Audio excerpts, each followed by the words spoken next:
wanted to mention I am having internet problems right now. It's like a countywide thing. So if I You're good? leave and join back, that's why. Okay. All right. No We'll hate you. We'll problem. judge you. But all right, we're good. Let me know when are we live, Jade? Yes, we are live already. All right, well, good. Hopefully then everybody watching just heard what Red Fox said. So if he comes in and out, well, he's just bamfing in and out, and he'll be back. But let's start this recap, everybody. Let's go.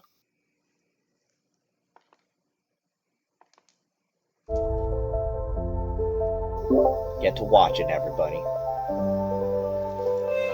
That includes you, pooping little Sierra.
In a world where shadows play, heroes rise at the light of day.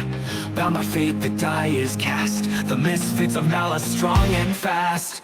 Rogues and wizards, warriors too, questing onward, ever true. From dungeons deep to towers peak, their hearts are strong, their spirits speak. The misfits of Malla, rise up, never fall. Together through the night, they'll fight with all their might. In the forest dark and wild, traps and monsters undenied. But their courage breaks the chains, victory in blood and rain.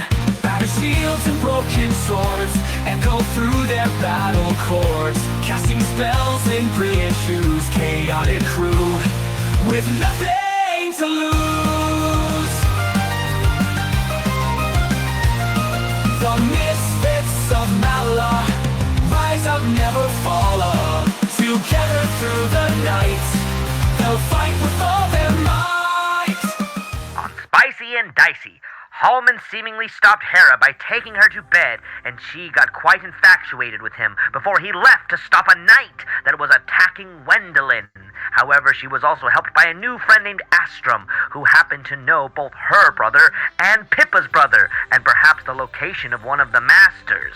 Clive and Sakura then combined the stone and the statue to release the Golden Dragon, who revealed much lore to the team about the stones and a fifth dark, evil, black stone that seemingly was connected to the Beast of Oblivion.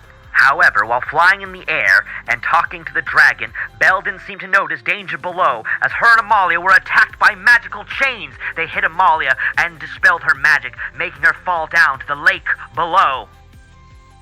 Astrum was thrown into the air but caught by Sakura. However, by his booty, they found Dr. Luna Morn and some zombie knights she'd created below, assisting Hyde, a gnoll that they had helped release way back in the beginning of their journey. He told Amalia and the team before a fight that they were both working for the West Kingdom government here for the dragon.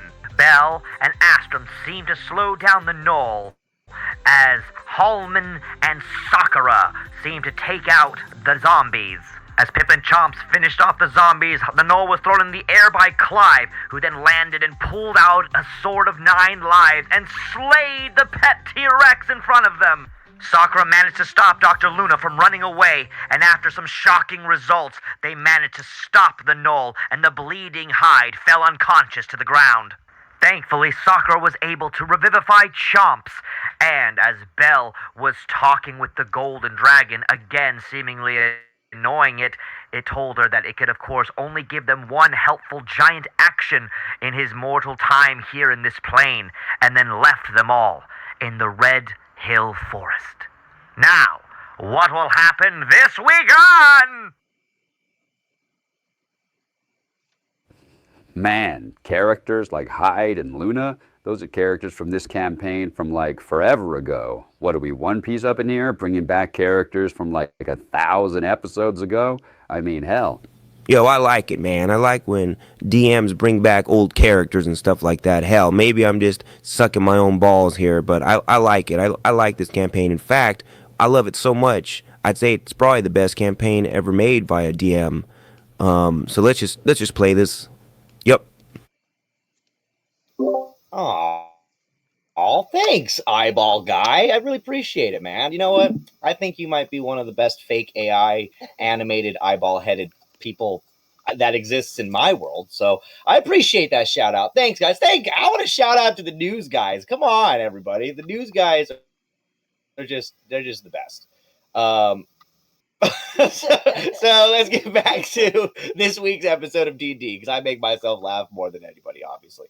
But we're gonna carry off exactly where we did last time. Of course, you guys had just defeated, quote unquote, or stopped, knocked unconscious, the evil white gnoll by the name of Hyde. Of course, somebody that some of you remember from the very beginning of this campaign when you guys had released a young orc boy by the name of Nicane from a slave camp.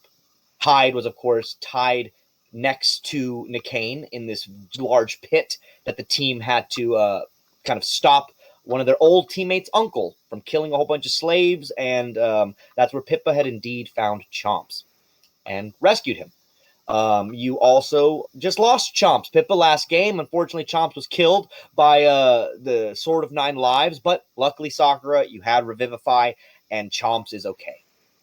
Now, of course, as you all know, Hyde was knocked unconscious after Sakura, Clive, Astrum, Bell, you guys basically tortured the Gnoll's mind and bashed him down into the ground. The last thing you saw was basically Hyde being like, and his body just slammed into the ground. Astrum, you performed a rap using your bard skills. A little embarrassed, of course, you were at first, but because you weren't used to performing for this group. But honestly, guys, amazing job with Dissonant Whispers as you helped take over the last of his mind, and Sakura, of course, releasing one last blast to knock him out. Here, you managed to also stop Luna from running away, Sakura, and she kind of right now is a little bit confused on what's going on herself, but she was definitely warning you guys that the West Kingdom government is very much still looking for your team. So, Pippa, we're going to actually start with you because Clive, last thing you did, is that Clive, you pointed your gun at the Gnoll's head after the gold dragon left. Wendeline, Bell, you were kind of on the bank still over by the side of this river where Amalia had crashed down into the ground. Wendeline, Bell, Pete, you were kind of in the back lines of this fight, but right now you see that the Gnoll is all chained up.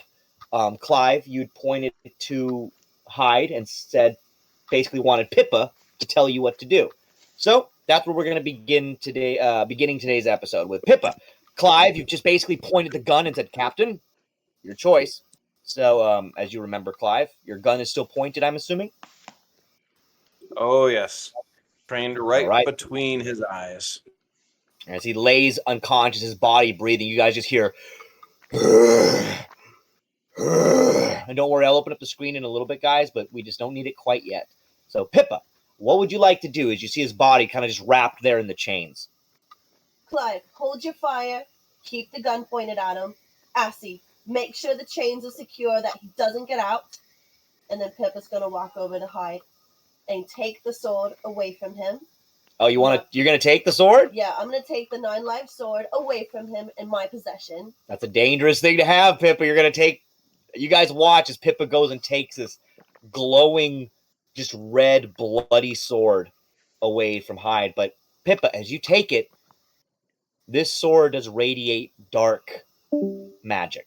It is it's definitely dark magic, and it is, you know what I mean? It's radiating it. By the way, that was Stassi. She'll be back.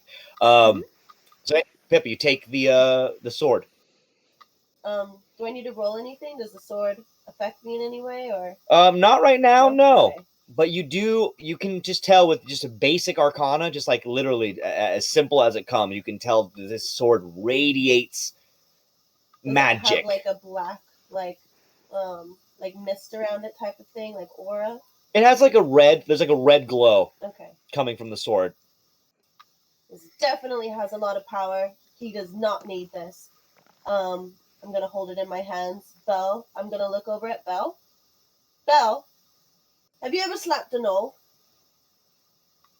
So Belle, Pippa looks back to you, and from across, basically, you're a little bit like away. You look at this bloody, bleeding giant knoll on the ground. Wait, how far Belle. am I from this, by the way? Oh, hold on. I'm going to get to Belle's to answer first, Sakura, but you're only about 10 feet away from Oh, okay, Hyde's so body. I see it happening. Okay. Yeah, you all are here. But sorry, back to Belle. Belle, go slap Hyde and wake him up. Okay. And I guess she just walks up and she like kind of like winds up a bit. She's so small. She's got to like put some force into it because she's not used to like physically like doing anything. Yeah. Yeah, she uses things. So she's like, okay, she's not very strong. Give me a strength. Give me an unarmed strike. Give me either an unarmed strike or no what? Just give me a strength. Give me a strength roll. Okay. Pretty basic. Just little Belle, you just like walk up all. Are you nervous, Belle? Or are you like acting tough about it? I think she's just like she knows this is not her forte, so that's why she's like overdoing it, like pulling her arm like all the way behind her to try to like make sure she gets as much momentum as possible. Like a Tom and Jerry. Yeah, exactly. Like Tom and Jerry. Like just like basically. Okay, Belle, let's give this strength check. It's popping up. That's it. Oh shit! Oh. You get advantage. You get advantage. So give me one more. Okay. so Belle. He's still asleep. Yeah, so Belle, you just basically wind up, but you're just like kind of nervous. You go. You just like basically just.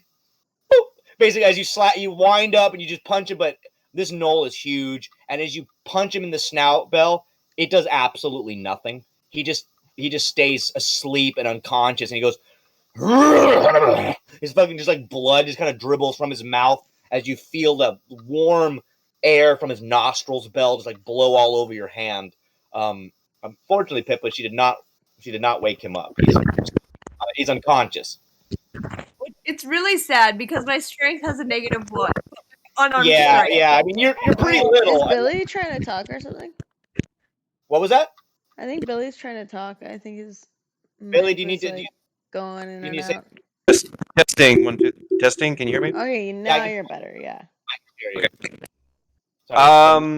Yeah, actually, could Clive take the butt of his revolver and just not heavy crank, but just whack him across the nose to wake him up? Yeah, give me a nice strength roll with that, and of course you have advantage. But Belle, you didn't do anything, so yeah, you're looking at you look up at Clive, Belle, who's standing right near you, and he just instead takes his gun and bam, smash. It's a I'll give an advantage. Just see what I get with this one. 13. 13. I'll say that 13 is enough to wake him up. It's over a 10, and that's basically all you needed. So as you go, boom, Belle, the sound of the gun hitting the knoll's face is quite loud, a lot louder than your little punch. And Clive, you do manage to wake him up as basically Hyde Pippa you see goes. I'm still alive. He like just laughs a little bit as blood dribbles from his fucking sharp knoll teeth. He looks up to you, Clive. Hello. Clive is going to look over to the party. Anyone got Zone of Truth? Oh, if Sirus was here, but I don't think that anybody has Zone of Truth. Not since him. Yeah, if only Clive, Sirus was here. Wendeline, do you know if you have Zone of Truth? I don't think you do, but maybe you might. She might. So, Stassi, check if you have it, but if you don't, That's fine too. But Clive, I don't think anybody here has Zone of Truth or Cone of Truth. So I'll try. So Pippa, do you want to just? I mean, you could just. If we don't have Zone of Truth, Pippa's gonna walk over with the sword, put it to Hyde's throat. You're alive for now. Spill everything. Tell us everything. This is the last shot you got. All right, Pippa, give me a. Do you want to be intimidating or do you want to be persuasive? Let's see. Where do I have my pluses? Maybe persuasion. Okay, you're trying to just persuade him. Wait, Okay. wait, can I? Never mind. Okay, so Sakura, you're just I could do something if I wanted to, but I think we're already kind of going with this, so we'll just see how it goes. And if I need Luna. to, then I can pull something out. However, I will have say something this. in mind too. Well, okay, so you both have different things in mind, just in case this doesn't work. However, Sakura, I will say this. Can you give me a perception roll? Let me see. I mean, I do have a passive of 17. That works fine. So as you kind of look, 18, my bad. You're good. As you kind of then like or watching to see what's going on with Belle and Clive and Pippa over there, you notice that Luna tries once again to like step back as she's looking at the ground. Sakura, you notice that she's still like cautiously looking at the ground as she again tries to pull back away from you a little bit. Wait, sorry, say that again. Who's looking at the ground? Luna, sorry, Dr. Luna. Okay. She kind of is looking at the ground around you, like a little suspiciously. You pick up as you notice all this going on. She's standing next to you, kind of just looking at it. She seems a bit nervous. Can I look at the ground? Do I see? Yeah, if you'd like to. Yeah, I'm gonna take your passive here, and as you notice her being weird, you look that not too far away from Belle, not too far away from you and Halmon, kind of scattered around the area, Molly. You see that there's kind of some mounds of dirt still that seem a little bit rough on the ground around you, and she seems to definitely be eyeing them. Oh. I'm gonna go. I don't know. I'm just gonna yell out and be like, "You guys, I think there's something in the mounds on the floor. Look around you." So Tucker, you just basically just say it straight up. You just yell out to your team that there's mounds on. Look at the ground. Wendeline, Clive, Belle, Pippa, Astrum, you do all notice that around this area there seems to be, again, kind of mounds of dirt on the ground. They seem to be makeshift and a little odd. Close to -1. You are. I will now pull up the map, guys. I'm gonna guess that it's a bunch of the dead underneath these mounds. It's a bunch of what? Dead people. Like they're zombies are gonna come up and attack us now. Well, you may or may not be right. What was that? What was that, Red Fox? I want to kick one of the mounds to see if anything pops up. Why are you gonna kick them out? No. So as you literally go, as Sakura, you say that, Luna looks to you. She's like, "She's right. Don't kick it." And she kind of goes to Astrum. Unfortunately, Astrum, do you want to kick one of the mounds nearby? Yeah, let's do it. You know what? I like it. I like. He's sticking with it. I like it too. However, the moment you do, Astrum, a zombie pops out of the mounds. You notice all of you, Belle, Wendeline, Halmon near you, and Dr. Luna, Sakura, Pippa, Amalia, everybody here. You notice that immediately at the same time, the zombies start to, like, as if clockwork. One is activated. It seems that the others become activated. Clive, you hear a sound that you know all too well. Click, click, click, click, click. It seems that every zombie has a small timer on it. Are they zombie Luna bombs? says, well, Astrum is about to learn. As unfortunately, Astrum, you kick this zombie, you are going to take and Amalia are going to take 12 hit points of damage. Boom! As all of a sudden the zombie right next to you, Ashton, that you just kicked, that kind of is near the mound right there on the banks of the shore, explodes into just a whole bunch of zombie pieces. Bam! The zombie just, blood goes all over you, Ashton. You shoot back about 5 feet. Boom! You go back. Amalia flies back. Boom! 5 feet. The zombie is no more. However, you do take 12 hit points of damage each. Wendeline, you notice that there's another zombie near you, approaching you about 5 feet away.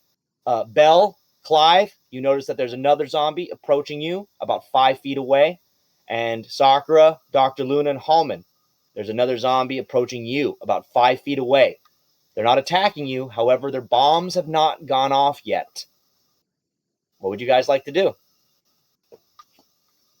Clive is going to look at he's going to look at Hyde and then glare at him and right to his head. No, don't shoot. Tell us how to turn these off. Because if you don't, it's not the bullet you need to worry about. I know how to extract pain without even using a knife. Don't worry, I'm not afraid of your pain. And by the way, don't ask me. It was her, the good old doctor. She's the one that made these stupid toys. I just play with them. As he laughs and his like bloody tongue lolls out of his mouth, Clive, and you see that he's just bleeding and cackling on the ground. Dr. Luna then looks to you all, and she hears this. She says, "They can't be stopped. They're timed bombs. Destroy them. Destroy them before they get any closer." Can I try something? What would you like to do? I'm gonna try to use animate dead, because apparently if I use it, I can possibly reassert some control over zombies or undead creatures. That is very true. If you want to animate them and control their bodies, or Luna has only made them as robots here. They're not magically operated. They seem to be like working like as Tinker toys. So they are indeed like walking, just dead animated corpses. So if you'd like to cast that spell, would you like to try it on one of them? The one getting closest to you? So I think I can do it 2 of them. Okay, cool. So there's definitely 2. Do you want to do the one closer to Wendeline or the one closer to Clive? You're closer to the one to Clive, unfortunately. Well, I know that there's one. It looks like there's one over here, kind of by me and Dr. Luna. So I want to do that one, and then I want to do the one, whichever one's nearer to. Yeah, we'll do that one. That one's close to Clive and Wendeline. So yeah. So unfortunately, so we'll do those 2. It looks like. What do I need?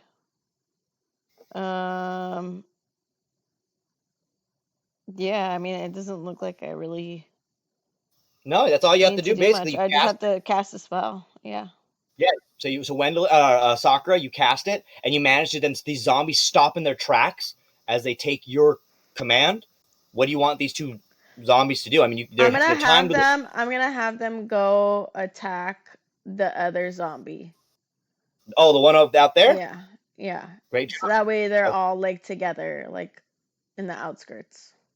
All right, so I'm going to have these 2 zombies. Wendeline, you just see as these 2 zombies now with glowing pink eyes just kind of to turn and make shift, and instead of attacking you, Wendeline, these 2 zombies just go like, and they run past you instead. But they go right past Pete, right past Clive, right past Wendeline, and this kind of attack this, let's just say they slam into this other zombie. I'm going to say that zombie gets knocked also about 5 feet back. However, by doing this, the zombies are then hit, and hitting each other, they activate the bombs. Boom, boom, boom. However, it goes and hits a 10-foot radius. So make sure, let's say Astrum, let's see how far you are. Ooh, Astrum, you're going to take some damage. And Wendeline, unfortunately, you are not 10 feet away. But hopefully it's not too bad of damage. So let's just see. All the bombs go off, though, however. I'm only having you take damage from 1 of the zombies each. Oof, unfortunately, though, Wendeline and Astrum, you guys, Sakura, this was a good move on your part. It's not your fault. The zombies, you sent them over there. It would have been probably worse, but unfortunately, they take 31 hit points of damage, each of you, Wendeline and Astrum, because that last bomb by you, it blew you up. It just blew you back. However, Sakura, you're like, ah! You see that your friends out there got hit by this bomb that you sent their way. It wasn't your fault, Sakura. There's no way. I mean, you didn't know that it was going to be that bad. But Astrum, unfortunately, Wendeline, poof! You get blown back about 5 feet. Astrum, you bump into Belle, it seems. So, Belle, you get a little bit knocked on as well. And you actually fall forward, Belle. And unfortunately, you're right there. I'm going to have Hyde. He's tied up, but his mouth is right there next to you. So, Belle, he's going to take an opportunity attack here and try to snap at you and bite you at this moment in time. So, I know there's a lot going on here right now, guys. It's a lot of motion. So, Clive is going to bite you. React to that. He didn't hit anyway, so he went to reach out for her. But Clive, what do you say? What do you do to stop him? Back him right. Put the gun in his mouth and then blow the top of his snout. Oh, she wanted to like try to shoot up into the Knoll's mouth while it's there. Yep. Great, fantastic. Give me a shot. Not kill him, but Belle. Yeah. Oh, not great, kill him, so but Belle, just like shoot through the roof of his mouth, and not awesome his head. So Belle, the large mouth, tries to chomp at you, but you see as Clive puts his gun right in the way, Belle, and instead this revolver blocks it from biting you, and bam! You take a shot, Clive. Give me the damage, because I'm going to let him take that hit immediately. Let's see the roll. So damage. 16 damage. Bang! 16, so he's back down to like 1 hit point again.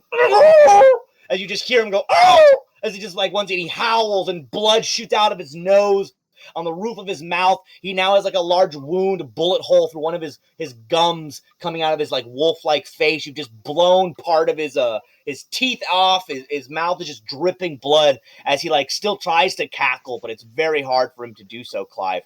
However, as he falls down to the ground, Clive is gonna just look at him. Stay dead.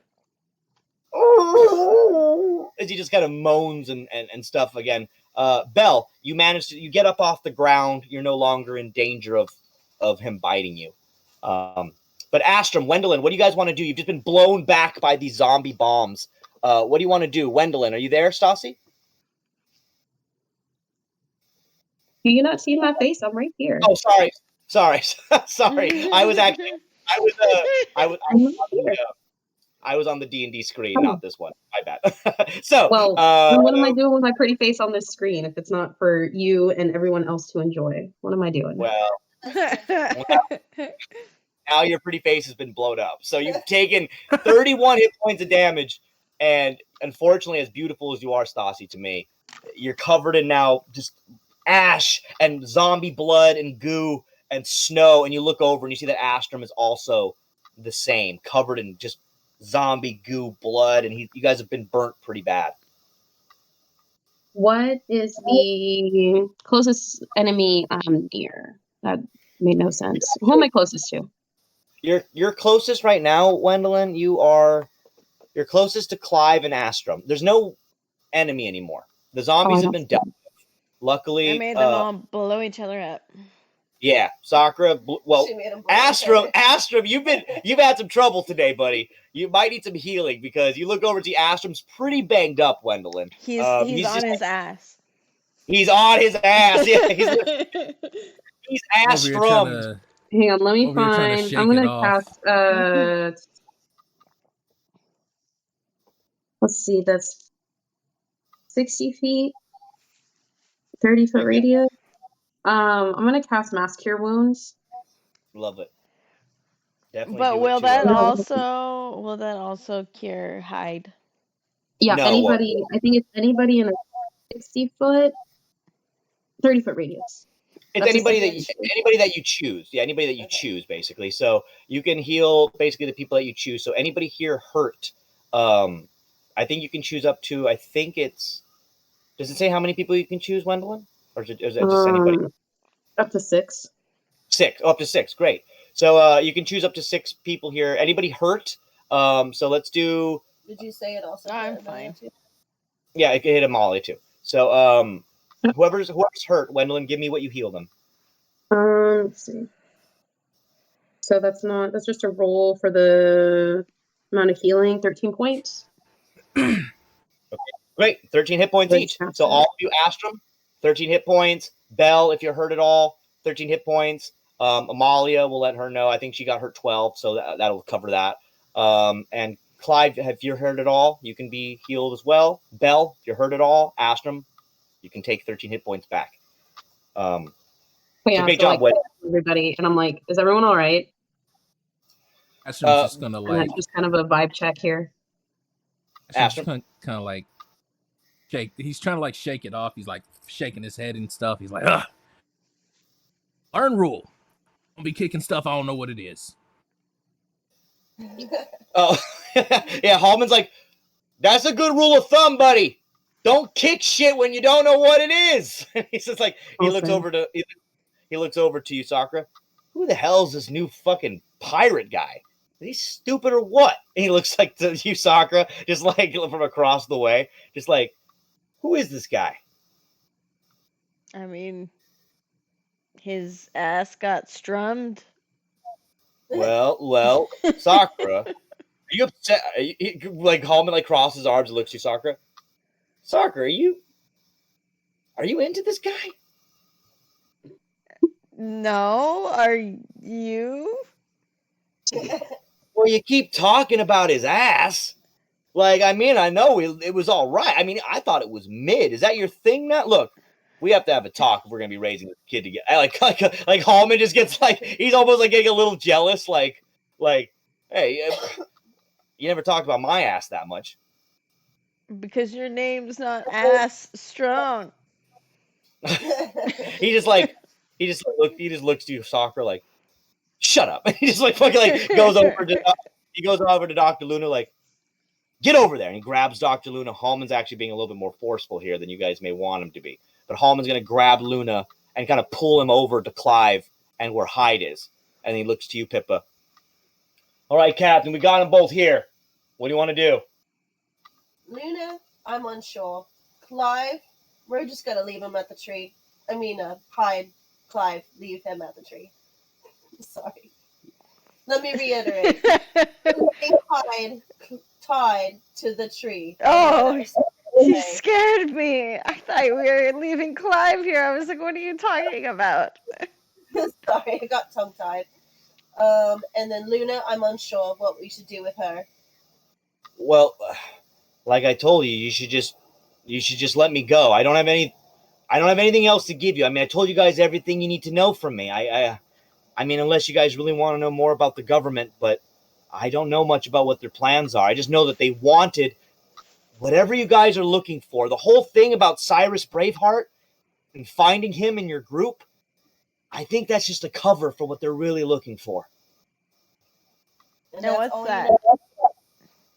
Well, I think it's whatever you guys just released from the stone and led into the sky. That big golden dragon. That's what they're after? Well, it seems like they're also pursuing the masters. Luna, can you give us any names that you're at liberty to share?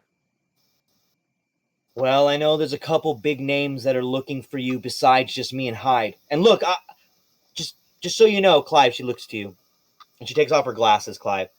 She's like, Clive, you notice that she's got very beautiful eyes for a tiefling. She's really rough. She's seemingly, Clive, gone through a lot. Very intelligent, very beautiful.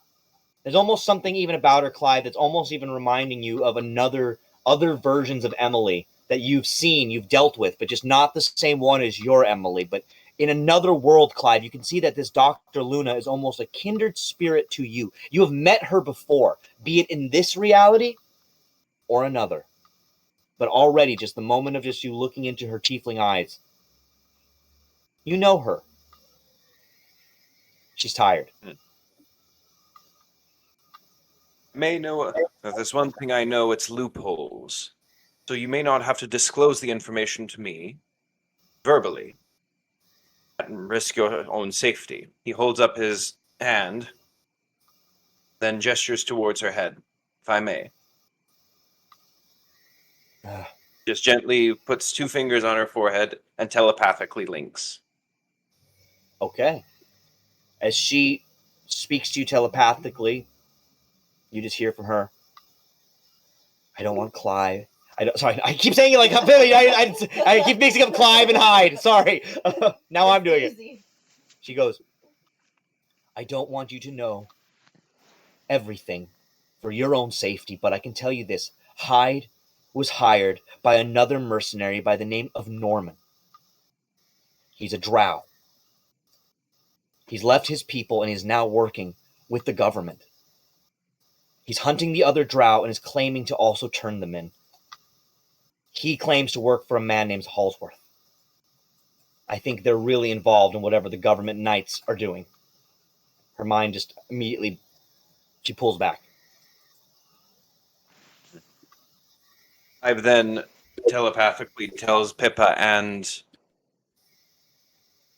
he tries to essentially mass telepath tell everyone what he just heard about Norman, Halsworth, and all of that. All right, so you guys all hear what Clive just heard. He then, like, kind of in all of your minds, Astrum, very strange for you. Belle, this is the second time today, basically, that someone is invading your mind telepathically, Belle, with all of a sudden you and Wendeline as well. You all hear Clive's voice all of a sudden inside your head. And Belle, you hear the name Norman and the drow. Can you give me a kind of any type of feelings, Sierra, about that as it hits your brain? Or what is Belle's reaction to hearing this? If you're there, Sierra. If she's not, then I will move on to somebody else. But once that was finished, would Clive get maybe like a memory, like a direct memory with his patron essentially sprinkling a drop of memory into him because he sees this Luna that sparks something that they've met before in another life? Yeah, give me a history check. Straight. And Sierra, if you're with advantage, yes. And Sierra, if you are there, let me know. I know you guys step away. Ooh, nat 20. Nat 20. So, as you kind of start to try to remember who this is, you hear your patron's voice in your head. The one-eyed, tentacled god. He kind of springs forth in your mind. He goes, She's the other suitor. You've met her before. She wants what you have. She could be your shot. End it, Clive. You don't have to travel anymore. She's the one who wants what you have. You've met her time and time again. Give it to her. Let me have her, Clive. Let me have her. And Clive, unfortunately, you feel like tentacles are wrapping around your brain as this is happening and squeezing tightly. However, this memory is not a bad memory. It's not a bad feeling. You just feel that this is the connection to this person. Somebody that you're supposed to trade for.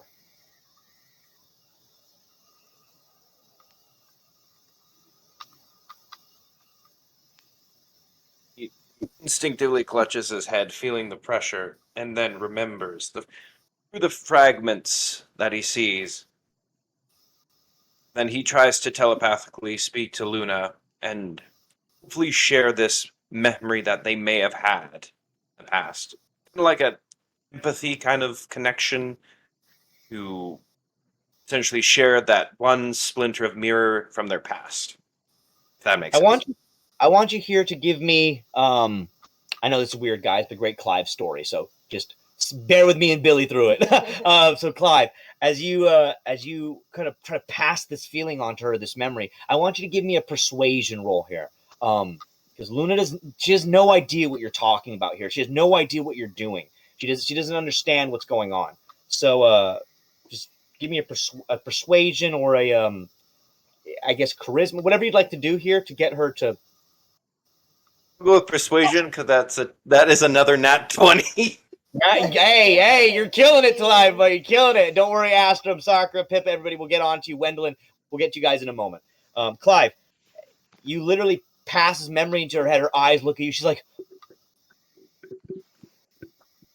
the story walk. You've done it. You've given away you've seen different science. You've seen different lives. You've been there. More than I can remember. How?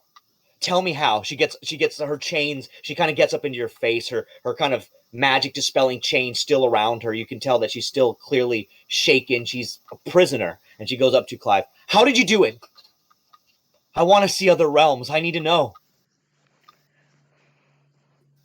Clive takes hold of the chain, and they're just wrapped around her wrists, right? They're not like locked or anything. They're just wrapped. Unfortunately, they're locked. They are locked. Astrum or anybody else. Astrum, you are a bard fighter, or are you a bard rogue? I don't remember. I'm a bard fighter. Okay, bard fighter. Hold on. Let me know where I can go to check that. No, I think I think you are a bard fighter. However, I wanted to see what your sleight of hand skills were. Those are in your like stuff, your skills. You like the athletics, the acrobatics, persuasion stuff. That there should be sleight of hand in there. I just wanted to see what yours were. If you had the ability to help with taking these off. Do I just like roll? Yeah. Just wanted to see if you had what your ability was, or. I got a 12. A 12. You can roll again if you want, just because I gave you advantage after you got blood on your clothes. 17. Oh, 17. So Clive, he manages to ask him, do you want to come over and help him take these off? Because your sleight of hand skills were pretty good there. Yeah. All right. So Clive, as you kind of see this, Astrum, you're noticing this situation, and I'm going to have you come over and help, like you undo with a sleight of hand, take off the chains. And by the way, I'm going to get to you in a second, Sierra, just so you know. I asked you something, and I think you stepped away. But I'll get back to you in a second. Astrum, you take the chains off as you watch Luna's chains fall, but she's not focused. She looks at you, Astrum, like, thanks. But she kind of doesn't care about you right now. She's like, thanks, I appreciate it. But she turns right back to you, Clive. How do I do this?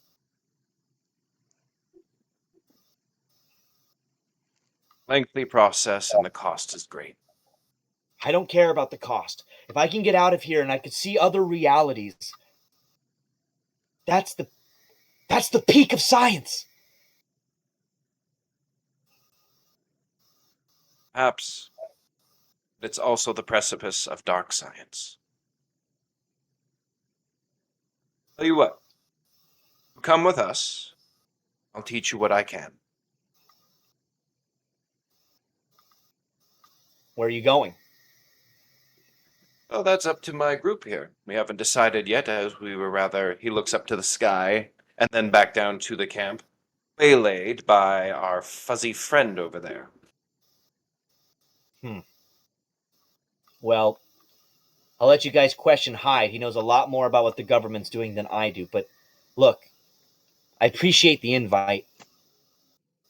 And I'm not going to say that it isn't tempting, but I just got my freedom. I don't know what I want to do. If I may offer advice, if you have your freedom, but these government agents are as well-equipped and have as much information as you say, or fear to say, you won't last long outside these woods. You probably have spies, not just in bipedal form, but also in the air and water. Best chance is to stick with us for now. Maybe we can send you to another world. I have been to a few beautiful ones of great science, pure, good science. Well, somebody she kind of looks at her tiefling body and then looks at Pippa and then to herself again. will somebody like me and her be accepted in these other worlds? I know not every, from what I've heard, devils or devilkin aren't always allowed everywhere.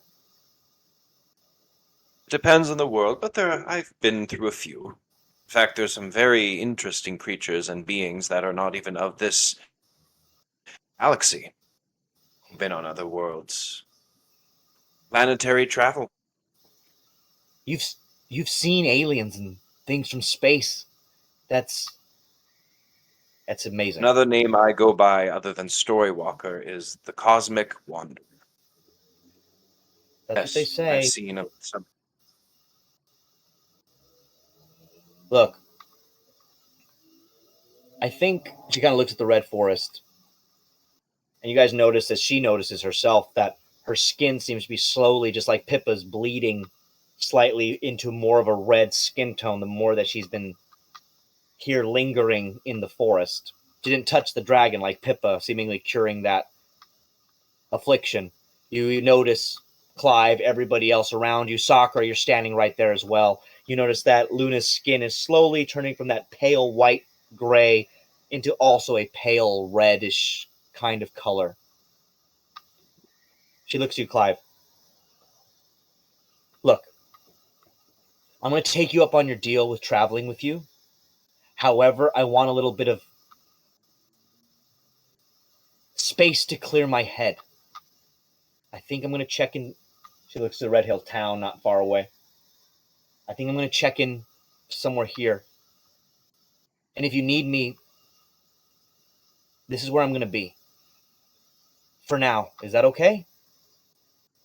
I think that's fine. Red Hill has a tendency to protect those.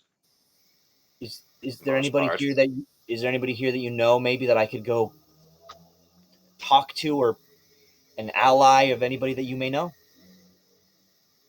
Mayor Jack is a friend of ours, good friend. Mayor Jack, nice man. He has a pumpkin for a head. Very curious fellow. Also, for Emily.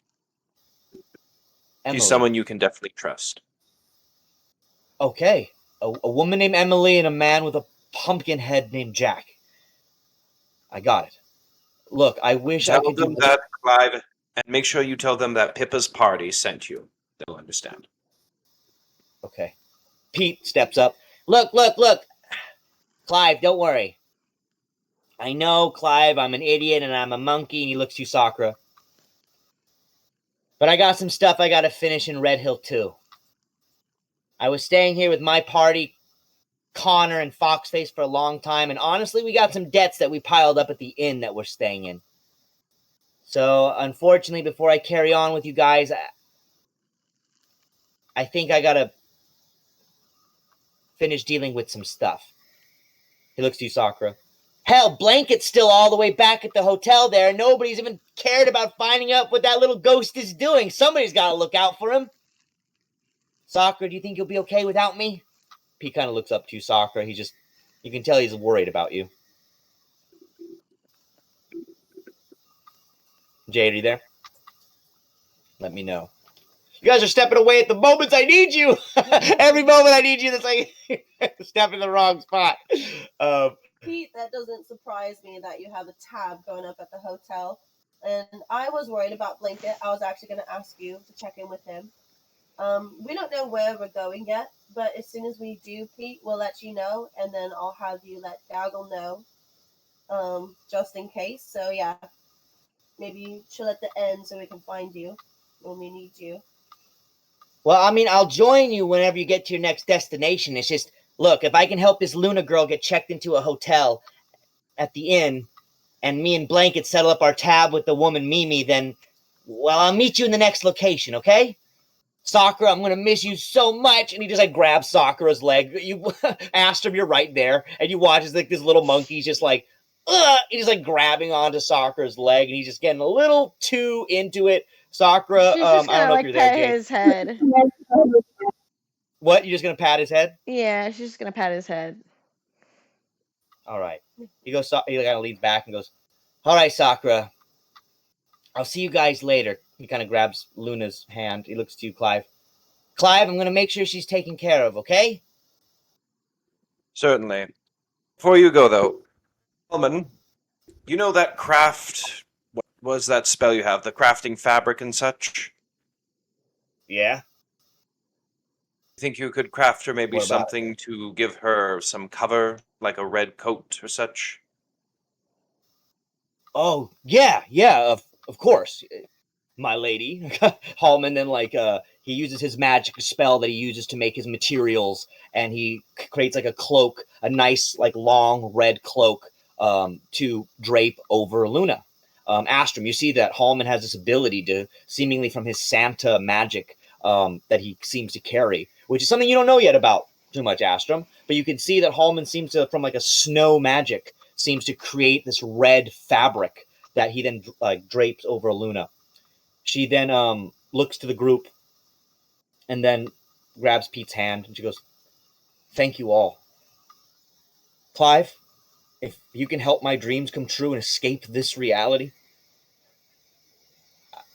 I don't know how I could ever thank you." Hope will be always given to those who ask for it. Maybe I should go by another name, so people don't know who I am. I have a name that I have in mind. It's my middle name. Should I tell it to you so you know, just in case, where to find me? Clive speaks to her telepathically. Yes, you can tell me. You hear in your mind, "It's Tabitha. My middle name is Tabitha."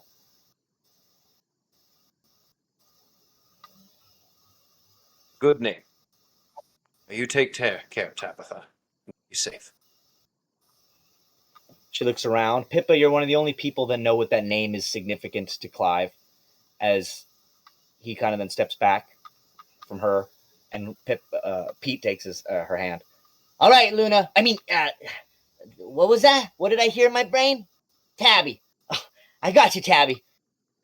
All right, guys. Well, we'll see you later. Pippa, let me know where you are, okay? Send me a message when you get there." We will, Pete. We'll let you know as soon as we figure it out. All right. Hey, ass man. I trust you now. Turn on your mic. Turn on your mic, bitch.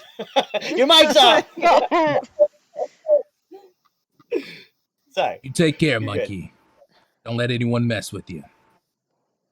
Hey. And you take care of my pink-haired girl, all right, for a little bit. The rest of the team takes care of her, and I'm trusting you help take care of her, too. Believe me. Team's good with me, including her. And you keep that ass in your pants. And he just starts storming away with Luna. He's like, "All right, Luna, come on, Tabby." He keeps forgetting, and Luna then looks back to Clive and the rest of the group one more time. Amalia kind of gives her a, as Luna looks at Amalia and goes, and then heads off back to Red Hill town with Pete. So, unfortunately, guys, it seems that Pete the monkey and Luna right now have left the party and are doing their own thing. You guys then all gather around Hyde's body. Pippa, you're still standing next to Chomps, who is still recovering. He's still very weak. And do you want to put him away? Do you want to keep him out? What do you want to do, Pippa? So Pippa's gonna, hold Chomps real fast. I have the sword, just put it down. I'm gonna give him a little bit of meat that I have in my bag of holding real fast. Give him some food. And then how many, I think he was healed completely, if I'm not mistaken. Yeah, wasn't Wendeline's thing? Oh, yeah. Wendeline healed him, too. Yeah, actually. So he's all good. So now I'll give him a rest now that he's taken that little snack. I'm going to put him back. He's like, "Oh, I feel so much better," and he gets put away in his little ball. Can I loot Hyde's body? What was that? Can I loot Hyde and see if he has anything with him? Yes, you can in 1 second. I will get to you in a moment. Give me an investigation roll. However, Sierra and Wendeline, by the way, I'm going to get you both Belle and Wendeline. We're going to go on our break here in a little bit, guys, and I'm going to get mainly to you two when we get back from our break. So give me a roll for investigation, Sakura. Okay, I have a passive of 15. Ooh. A passive of 15. I'll take the passive of 15. Please take it, because I did not do good. So as you search his body, Pippa's already got his sword, but you just notice that he's got some really good armor. He's got really good like royal armor, Sakura. It's pretty good, like a mixture of like silver and gold into the royal armor. You could probably sell it if you wanted to. It doesn't fit you. You definitely can't wear it, Sakura, but it's a large, heavy armor. So I would go. I'm gonna chuck it to the side. Is there anything in his pockets? Oh, so you just chuck it to the side. I'm looking for something small. Okay, I chuck it towards Halmon. Halmon just sees this large armor fall there. Astrum, you also see the large armor fall there. However, Astrum, this armor is a little bit big for you. You're not 10 feet tall and stuff like that, so unfortunately it doesn't fit you either. Halmon's a little closer to its side, but it's also pretty big for him. So the armor's just basically there. Can we upgrade Chomps with it? Oh, I mean, you could try. I mean, you would have to go get it fitted. But Pippa, if you want to gather that armor, it could fit Chomps. Yeah, let's do it. All right. So Sakura, you just toss it over. Pippa, you see that armor's there. Do you want to gather that up? Will it fit in my bag of holding, or should I put it on Chomps and then put him back in his ball? Well, it wouldn't fit him right now, so you're definitely going to have to go to a blacksmith and get it adjusted for a T-Rex. But could he hold it with him? No, but she can put it in the bag of holding. I'll say that it'll fit in bag of holding. All right. Okay. So you just see Pippa struggling over there to shove in a armor into my bag of holding. Amalia's trying to help you, just you guys are just shoving, she's putting her foot help you shove it in the bag. Okay, so Sakura, however, doesn't have much else on him. That's about it, Sakura. He was just carrying all this armor. He had the chains, but he has no money. He's got nothing like that, and Pippa's already taken his large weapon away. So unfortunately, Sakura, that's really all he had. Darn. Yeah. Could Clive search the tent? Good call. Yes, give me an investigation roll. However, I want to take a quick break here. And are you there, Sierra? Are you there? You're not there? Let me know.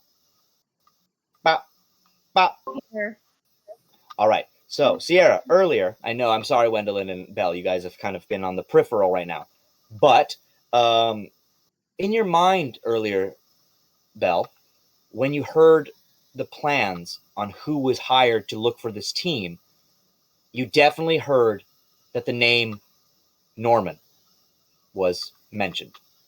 And it was said, I don't know if you heard earlier, but it was said that Norman was a drow who has betrayed the drow people and is now helping the government look for this group and round up the drow people. This name definitely stands out to you, Belle, I know, and you know.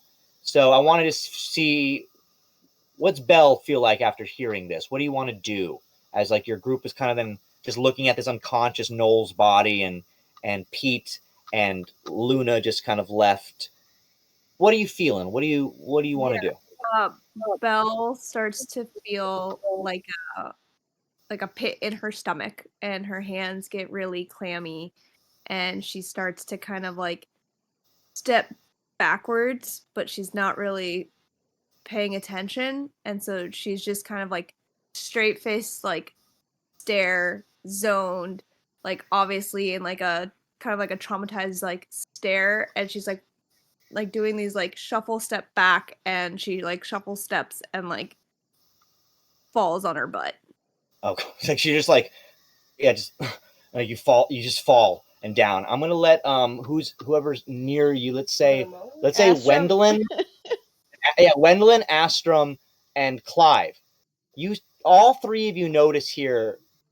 Belle, I'm not even gonna have you do perceptions. You just would see that this little girl visibly, something has changed within her. Astrum, she was standing right next to you before that. Clive as well, and Wendeline, Stassi. Once again, I don't know if you're there, but you do see that there's a sudden difference in Belle's persona.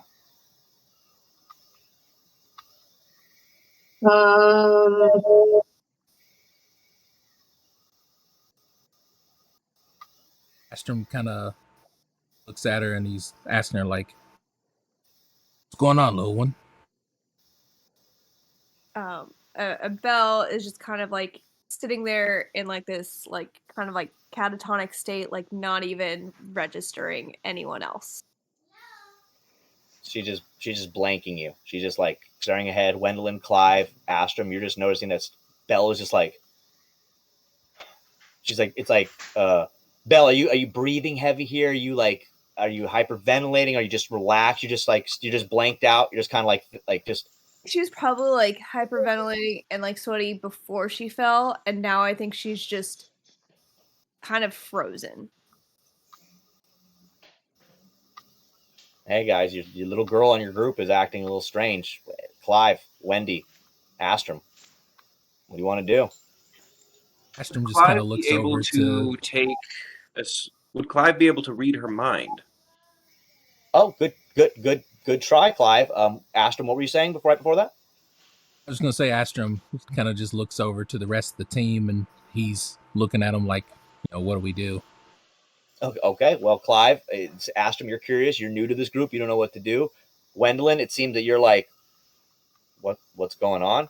Yeah, I'm sitting here like, do I do a medicine check? What do I do? Well, you know what? Clive, try to telepathically talk to Belle, and Wendeline, give me a medical check. Actually, give me a medicine check. And remember, Clive, Belle, if I throw something, sorry, hold on, Clive.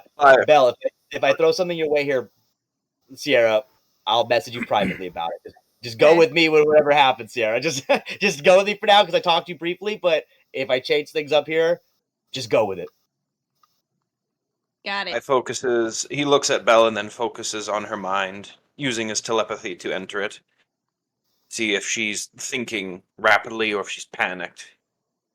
Okay, so I'm going to let you answer that, Belle. You obviously look panicked, but what are you thinking, Sierra? As Clive enters your mind and telepathically goes to check on you. Clive, you would actually have to tell her something to know that she's there. You can't just read her mind. If you're telepathically talking to her, you have to she has to come. If it's not trying to invade her mind, you have to say something. He would gently speak to her in her mind.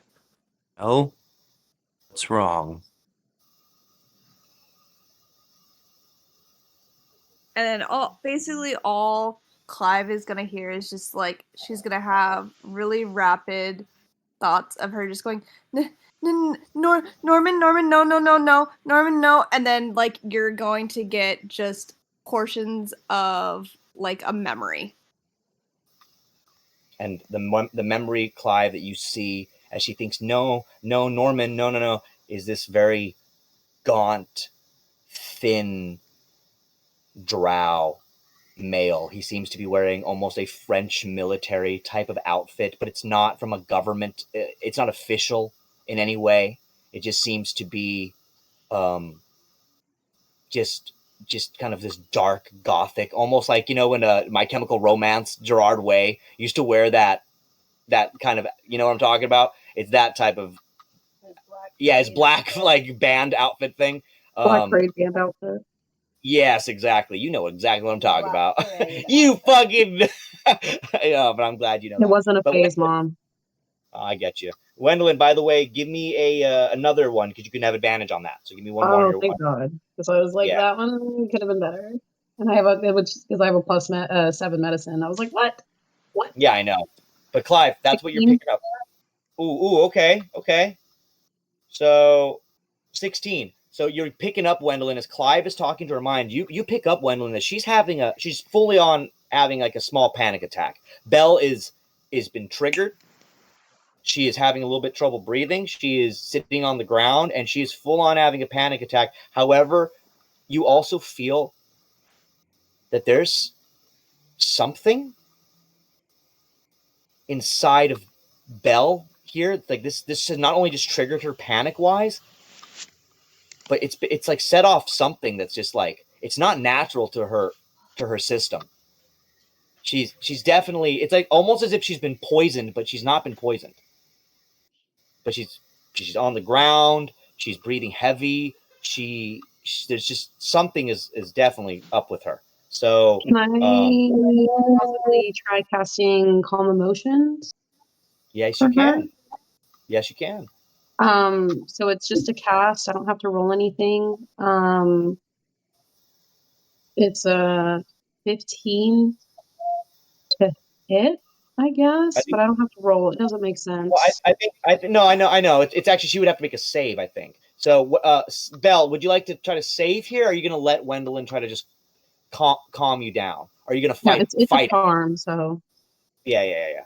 So that's basically up to Sierra if Belle is going to try to fight you on this, or if Belle, are you just going to let her try to calm you down? That's really up to you.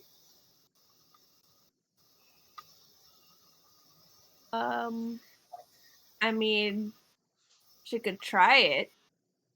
Okay. So let's just say that, like, Wendeline, you're just like, you cast like Calm Emotions. You're trying to get her calm. And I'm going to actually have you, Wendeline, roll for me a d20.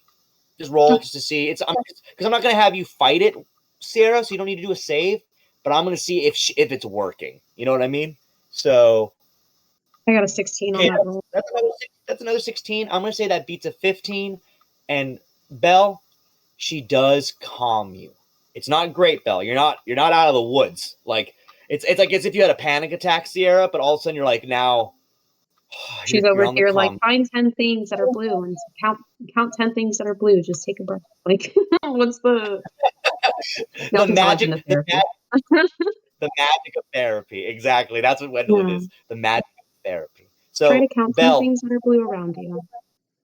And you manage Belle. Sierra, can you actually count 10 things that are blue right now? I'm actually curious. Do you have 10 things that are blue around you? I'm just curious. There's so much blue in this fucking apartment.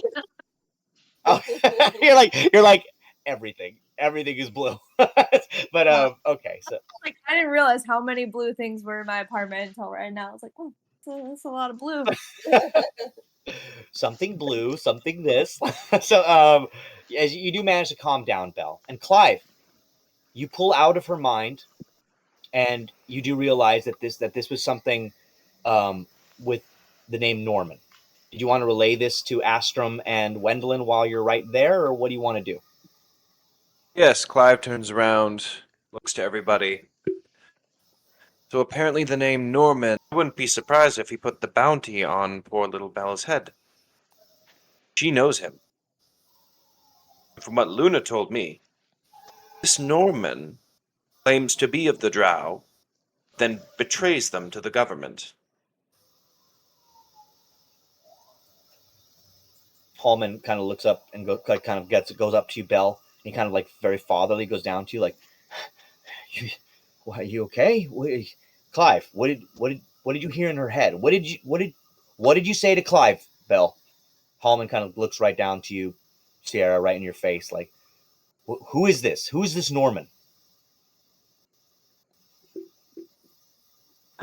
She grabs Halmon's face and like looks him dead in the eyes and goes, "The worst person in the entire world I never want to meet." Halmon then pulls back. "Yeah, guys, I think he might be a problem." He like kind of looks like. Well, looks like someone just made it to the top of our list. Wendeline, did you have something to say? No. Oh, okay. Sorry, you looked like you had something right on your precipice. I was like, are you going to say something? But as Pippa says that, she's gonna walk over to Belle and hand her her canteen of water to also kind of help her calm down, and then gives her a little pat on the head. "Don't worry, Belle. We'll find him. We'll get rid of him." So as you guys then all look around. Well, Belle does not want anything to do with this guy, and you guys can obviously tell this. And as this is all happening, Hyde is clearly still right there, bleeding from the top of his roof of his mouth. It doesn't matter how many gods you pray to. Sakura's just gonna slap the shit out of him. I'm just gonna have you do that. Just fucking knock him out. Mid sentence. As you do that, Don't you even manage to speak, stop. He just fucking mouths. Ah! He just lets it out and then looks to you, Sakura. His head whips around. As to Pippa, did you guys tie him to the tree yet? Yes. All right. So Astrum, I'm going to have Astrum, Clive, and Wendeline here. Give me strength rolls, please, because Pippa was right there and asked you guys to help her tie him to the tree. I want to see how you did. Because Wendeline, you were right there, so I'm going to kind of throw you in on that. And Astrum, you were there as well. So Jay, for the investigating the tent, I got a 13. Oh, okay. You can give me another roll on that because you have advantage, unless that was the advantage. Was. The advantage was 5. Oh, okay. So, unfortunately, Clive, not much in the tent. Just a dirty old tent and stuff like that. Can I check the tent? You can indeed. Clive, not great on your strength there. Wendeline, not great on your strength there. Clive, better on your strength there. Wendeline, still not great on your strength there. So, Wendeline, you're like doing your best. I got a 5. Wendeline, you're like scraping your hand on the fucking chains, and you're like, ah, fuck. Like, yeah, you got blisties. You got those blisties. I got Astrum, you can give me another strength roll because you have advantage. Clive, you're chaining him up well. Chained up, wrapped. So he's definitely stuck. And Sakura, give me an investigation roll 2 on the tent.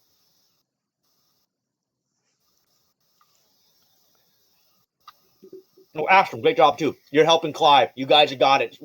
Wendeline's right there trying to help you, Astrum, but you can see that like she's fucking struggling. Did you want to just take over her job for her? What do you want to do?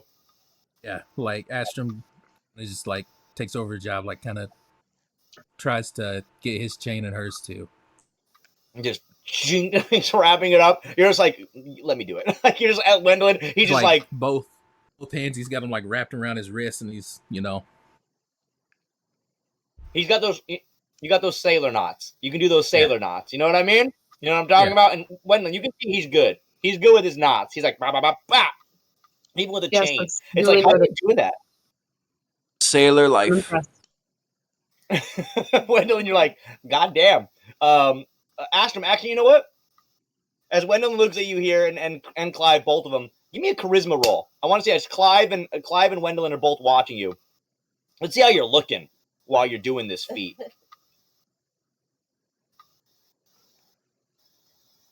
Hey, I don't think that's too good. Well, you got an advantage. Remember, you have advantage here, buddy. You can always do an advantage. Is Astrum in red? He wasn't in red, but then he got blood on him, and technically, if the fabric gets stained with blood, then technically you're wearing red. Damn, Astrum, you as Wendeline and Clive, he's impressive, but Astrum, you look sweaty and gross while you're doing this. You're like, you're like fucking. I'm like getting into it. I ain't even like caring about how I look. I'm just getting into it. Come on, Red Fox, give me your best. Give me your best tying that knot. Give it to me right now. Come on. Show me what you do. Come on. So that's what you guys are seeing right there. That's what you're hearing. That's what you're seeing. Oh, that's God. why you rolled. So you guys managed to get him tied up. Wendeline, he looks to you. He sniffs the air with his bloody, like, fucking face is dripping still. He's like, you know what? I smell it on you. You smell like me. Isn't that interesting? You know, you let the beast come out, it's going to take over. You know what I'm talking about. Can you even smell right now after Clive put a hole through your snout? Trust me, sweetheart. I can smell what's on her a mile away. She's going to eat you one day. He looks to you, Astrum. Be careful of that one. She's dangerous. I'm sorry, who are you? How do you know me? I know this group because I used to want to kill them for a long time, even though they helped me out. But I know Yes, you and look because at you now. Chained like the little puppy that you are. Little puppy that I am, a puppy that will kill you! And he kind of just bites at you once again, but once he can't. He just is stuck to this tree, but he pulls back. Have you been following us this whole time? Or is it because you've been working with the government and then they've been telling you all these secrets? Cough it up. You want to know my secrets?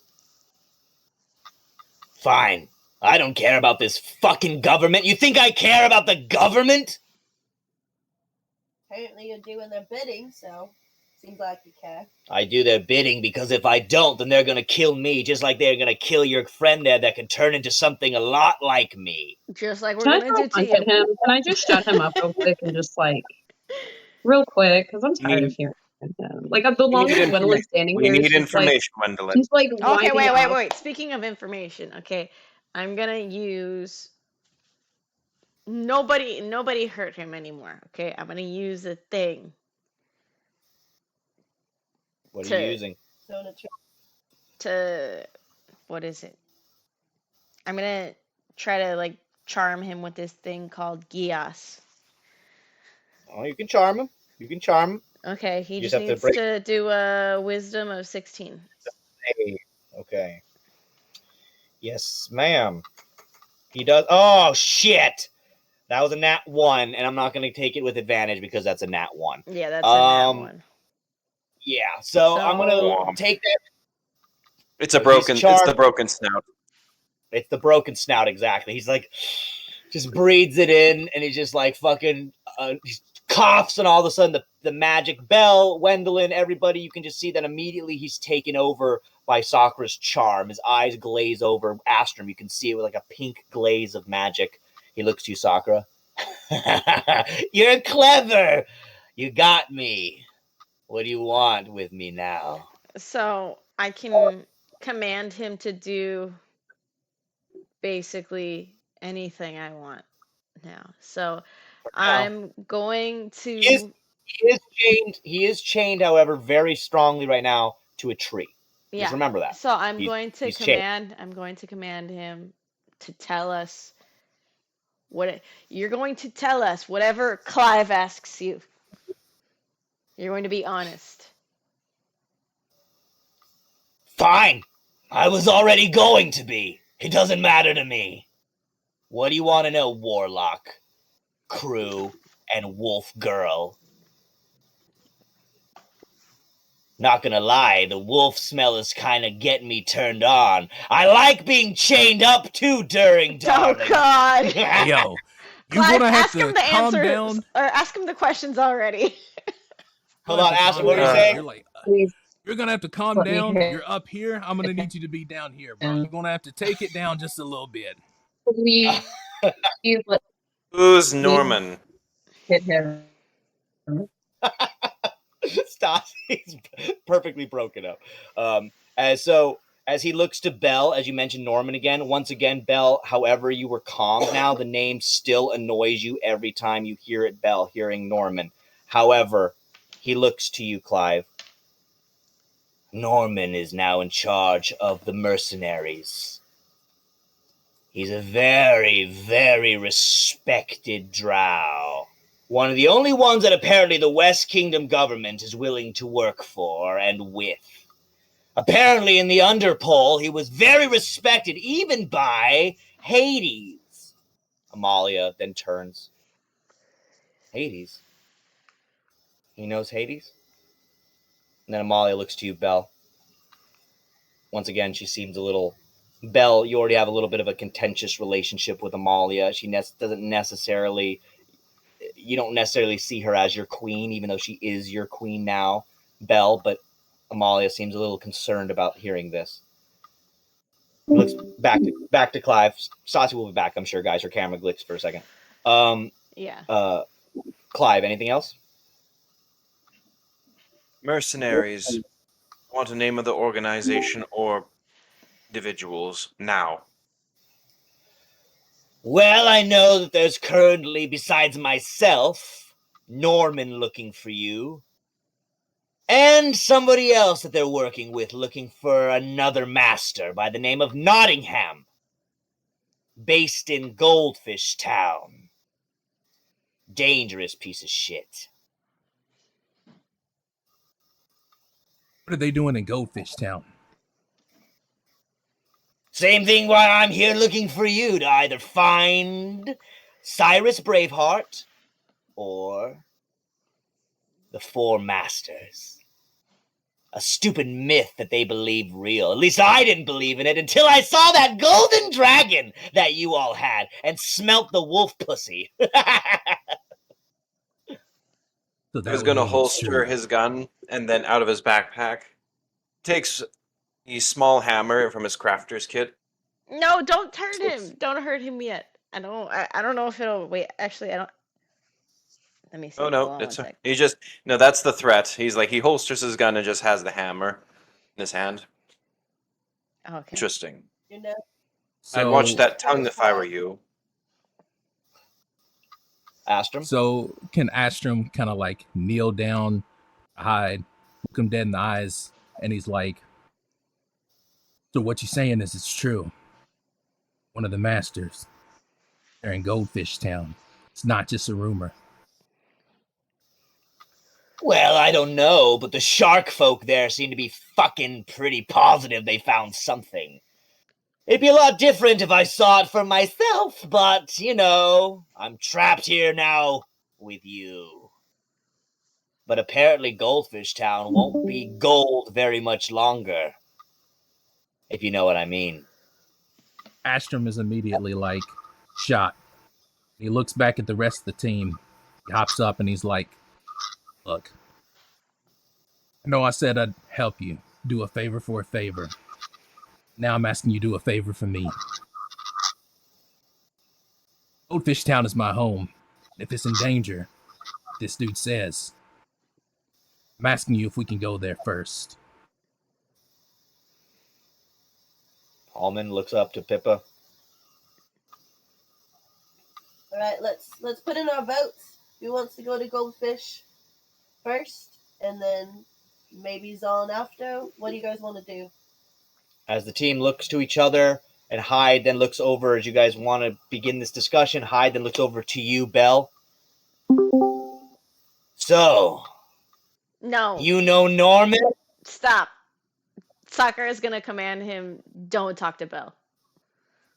He stops, but even though he stops, Belle, you can see that the Knoll's eyes are still directly staring at you as he asked you, did you know Norman? And then he's just staring at you. Obviously, you do, Belle. You yell out his name, but you see that his Knoll lips curve up, and even though he's controlled by Sakura, you can see that behind the facade of the charm, Belle, he is just staring at you, very curious about your relationship with Norman, as he just kind of stares ahead.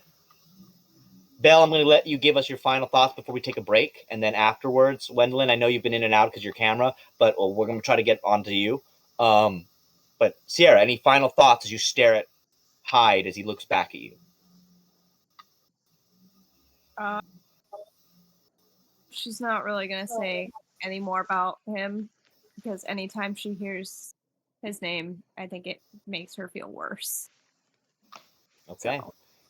And all of you very much can tell, just like Hollywood or Halmon, he puts his hand on your shoulder, Belle, to just comfort you again as he hears this. And Sakura, you're just like, no. And like literally, Sakura, are you standing next to Hyde? Sakura, are you still away from him? Like, what is your distance from him right now? Because you went and charmed him, and then you also slapped him. I'm like far enough away where he wouldn't be able to like snap at me. It's probably at least like, I don't know, like 3 feet away, 5 feet away or something. Just a little. Okay, I'm gonna say you're like a little over 5 foot, because remember his head is ginormous. Even though he's tied to this tree, he's a huge knoll, so it'd be like a giant wolf head snapping at you. However, you're far enough back. You guys are all looking at him, and Wendeline, once again, he takes a large sniff from the air,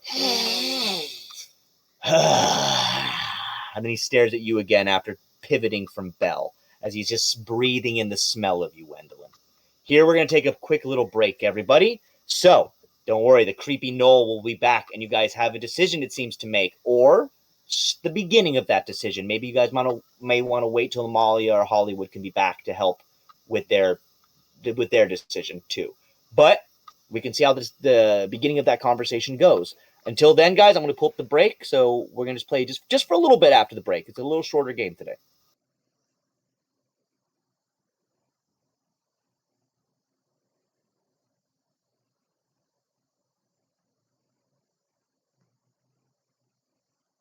By the way, enjoy the art and the music, guys. And for those who weren't here last time, so Stassi and Sierra, I know you were here, but anybody who didn't hear the song by our friend Red Fox here, we have it again for you guys to listen to here in a little clip of it in the break for you guys, because it's really fun. So Stassi, last week, your new friend Astrum performed a rap for the group during the thing as a bard and used his magic, and this is part of that spell that our good friend here wrote. I heard it. Oh, yes. I love it. All right, well, good. But here goes again, guys. And believe it or not, this motherfucker already has a couple spells apparently on the ready. So I'm proud of you, Red Fox. Hell yeah. Here we go.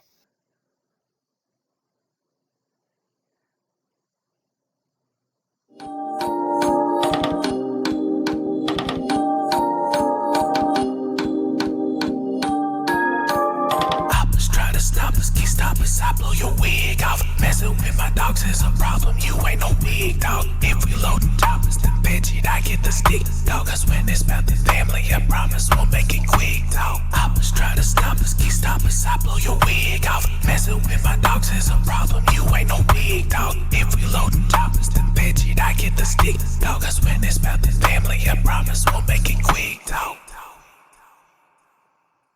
Hey everybody, it's the kid from the Dirty 20 Dye Shop. And of course, you know Sierra's having a good month, so let's make it even better by getting some merch from the D20 Dye Shop. Oh yeah, by the way, I heard they're rebuilding that Denny's. Let's fight there, yo.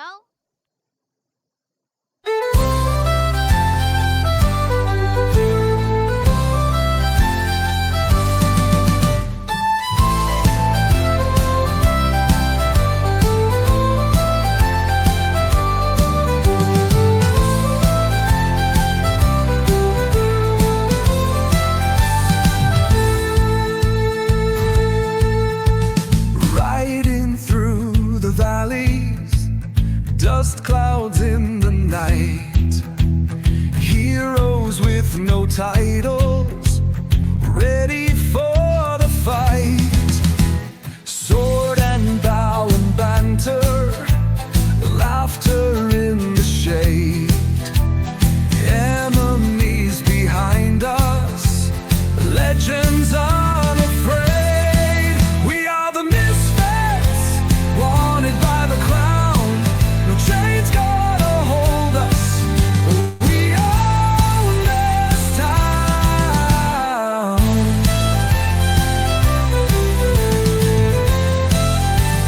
Quick as the lightning, strike without a sound. Outlaws keep on moving, never to be found. West Kingdom's bounty,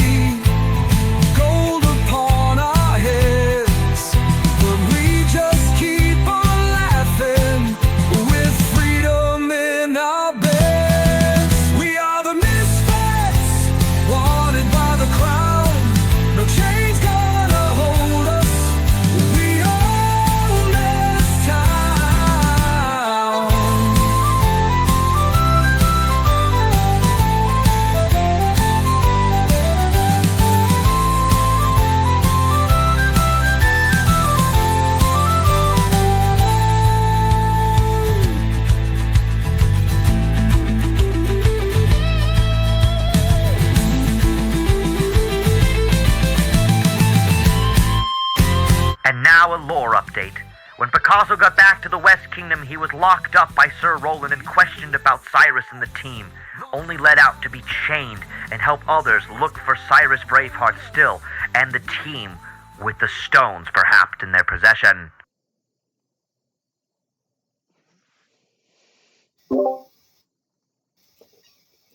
All right, guys.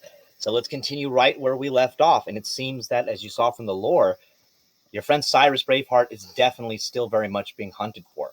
And as you guys just learned from Hyde, it seems that he's also very much still a part of what's happening to the team now. Is that, yes, Sirus left the group temporarily. However, he went off to Greenwood to help his ex, Cressida, not become a vampire anymore. However, the lingering connection to the government that he has seems to be following you all over. Wendeline, I want to start here with you with this. You know that you have a connection with Sirus. Obviously, there's a little piece of him still in you. Hyde is bringing it up now. The fact that he's smelling this wolf on you. He almost has this weird connection, almost getting a sexual thrill from the smell of something coming from you.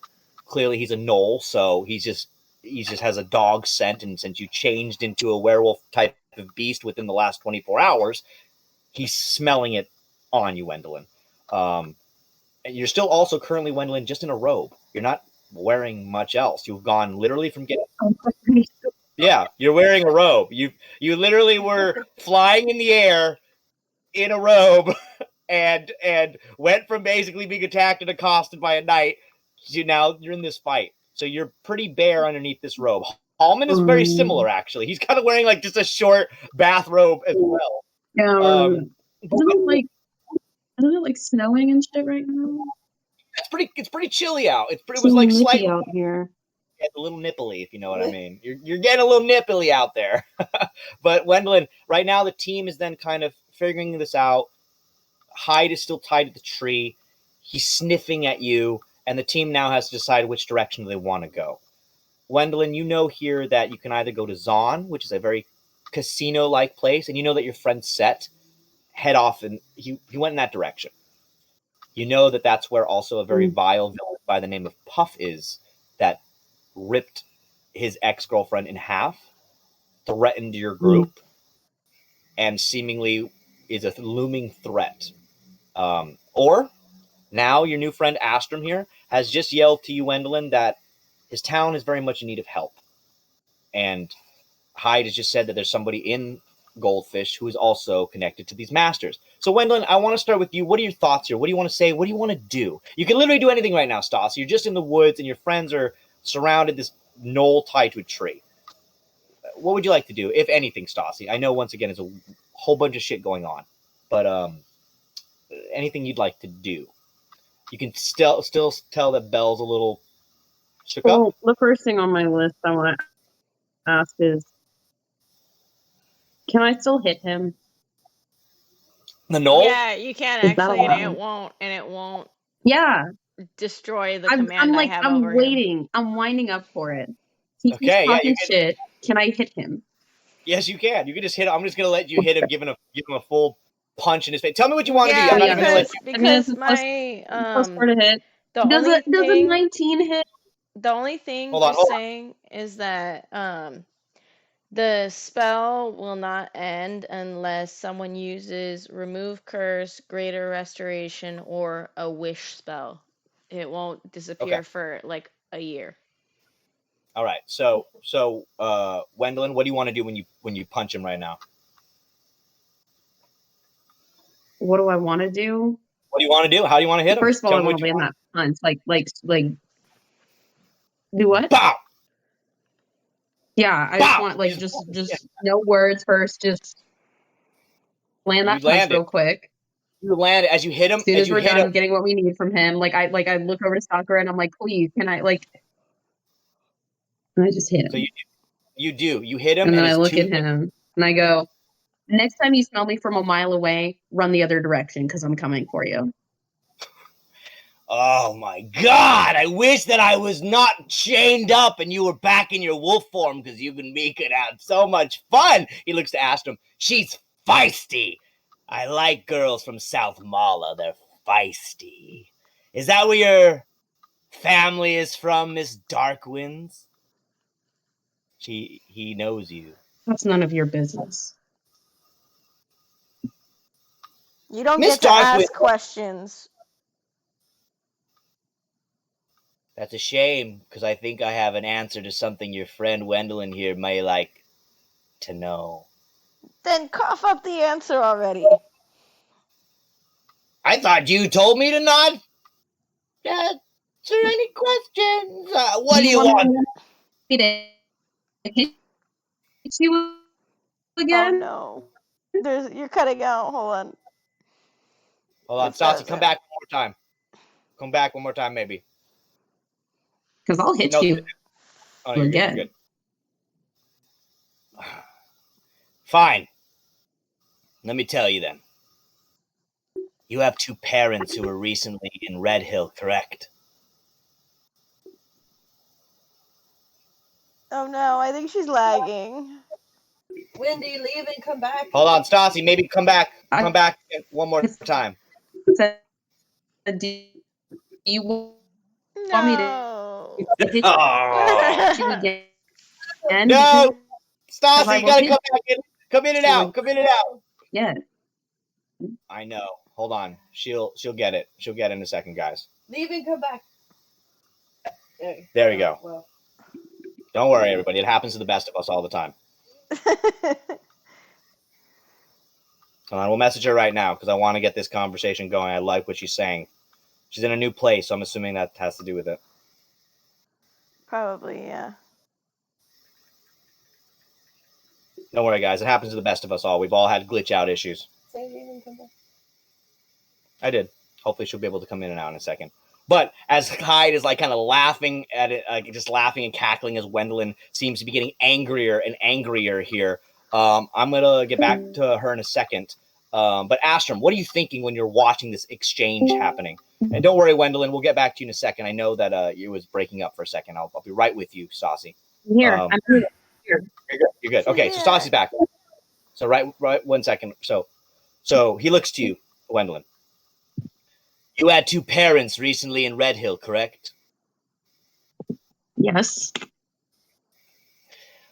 Well, from what I've heard from Norman, is that he didn't like that they were going to buy the drow. Despite him betraying his own people, he didn't like what your parents were doing. Let's just say that your mother, she can't sew anymore. You see those things at the end of your hands that move? She don't got them. If you're telling the truth, you're going to tell me who did it, or I'm going to find out. I told you it was whoever that little drow elf girl you have over there, however she knows Norman, it was all him. Don't look at me! Don't shoot the messenger! No, I'd rather shoot the messenger. Can I throw another punch? Yeah. Not yet. Yeah. Oh, well, look, Clive, she's doing it. Wendeline, and you deserve to do it, Wendeline. So, boom! Wendeline, you just clock him again. However, I will say this, guys. He's getting woozy here now, Wendeline, and the answers he will give, despite being charmed, he's now getting a little, you can see his eyes are, he's getting a little loopy. How are you staying in communication with him, with Norman Hyde? Oh, I just check in. Well, simple. We have this. You ever heard of Messenger? It's a spell, basically. You can send a message to an individual or a location. Simple to learn. Nothing hard. I just give him an update on my location. And that's it. In fact, he knows exactly where I am right now. He was right outside of Red Hill himself. Stopped at a place called Pippa Park. A beautiful little amusement park. But unfortunately, right now, a lot of drow were invading it. So Norman stepped in and stopped it. You're kidding me. No. All right, Clive, what were you going to tell him? Clive is going to look. First off, Sakura, could you heal him up a little bit? He's looking a little woozy. I want my interrogation victim to be conscious. Yeah, I can do Just a little bit of healing. So Wendeline, I don't think you like hearing this. So let's say that Wendeline, as they say they're going to heal him a little bit, you're kind of like, I mean, it's probably a little annoying to you. I'm taking a breather. I'm gonna walk over here for a second. I'm just gonna be like, okay, I just need to. I'm gonna give him yours like the lowest level take of cure wounds. Okay, so just give me the lowest level of healing that you can 17 roll. healing. Oh, so he did take a pretty good heal. So he did get like back up to like 18, 20 health. So he's like, we'll bring him back down again. He shakes it off like, "Ugh." You guys watch Wendeline as one of the teeth you knocked out just quickly grows back in. Like it just kind of grows out. He's like, ah. If life was so easy, everybody. Boom. I know. Trust me. But anywho. You have your teeth for now. He like then looks to you. Oh. Where can we find your spy network information center? Oh, you want to know where you can find Norman? Is that what you're asking me? Obviously. Well, how about this? You guys unchain me? Let me go. No, you're I'll gonna just kill him. answer anyways. You're gonna answer. I'm gonna answer. Trust me, I'm gonna answer. The answer is I don't know where he is. As I told you, I send out a voice message to a person. They take the message. That's all. Clive stands up and looks at the party. I've dealt with spy networks before. In case an agent gets captured, usually this is the standard protocol. Drop off or sending points, depending if the world has magic or not. In this case, they can use magic message to prevent any captured spy network agent from disclosing the information of their locations. Not going to get much out of him from that, but he crouches back down just a little bit away from so he can't snap. He's going to look at the knoll. He can get names. You're going to tell us those names because you can't do anything else, can't you, little... Look, I told you everything I got. Norman and Nottingham. Those are my two associates. Nottingham is in Goldfish. Big, brute piece of shit. And then Norman, who he looks to Belle, maybe an even bigger shit. Just ask your little friend over there. She seems to know. What can they do? You know their classes, or are you just a grunt in this little operation? I know that Norman is quite a powerful sorcerer. He can heal just like your little friend. He looks to Wendeline again. Just like her over there. He can heal just as good as she can, too. Master of Magics. And then, when it comes to Nottingham, he looks over to Astrum. If you're familiar with him and Goldfish Town, then you know all about Nottingham. He's a beast. More vicious than me, if you can believe that. And I'm a gnoll. Clive then gets up and looks to everyone. Oh, I think that's the information we can get out of him. Wendeline, a fun idea for you. He looks to the knoll, and then back to Wendeline. Would you like a fur coat to replace, or a little fur armor to replace that robe of yours? Oh, that sounds so nice right now. I am freezing. Wait. He's just like sitting there, looks at Sakura. Wait, don't let them kill me. I'll give you my fur. You can have it. It's a gift. Or, you can, I'll make love to you. I'm really good. You can turn into a wolf and I'll do it. Come on. Please don't take my stuff, please. Hyena coats Pippa, all the best. It's your captain. It is your call. Pippa?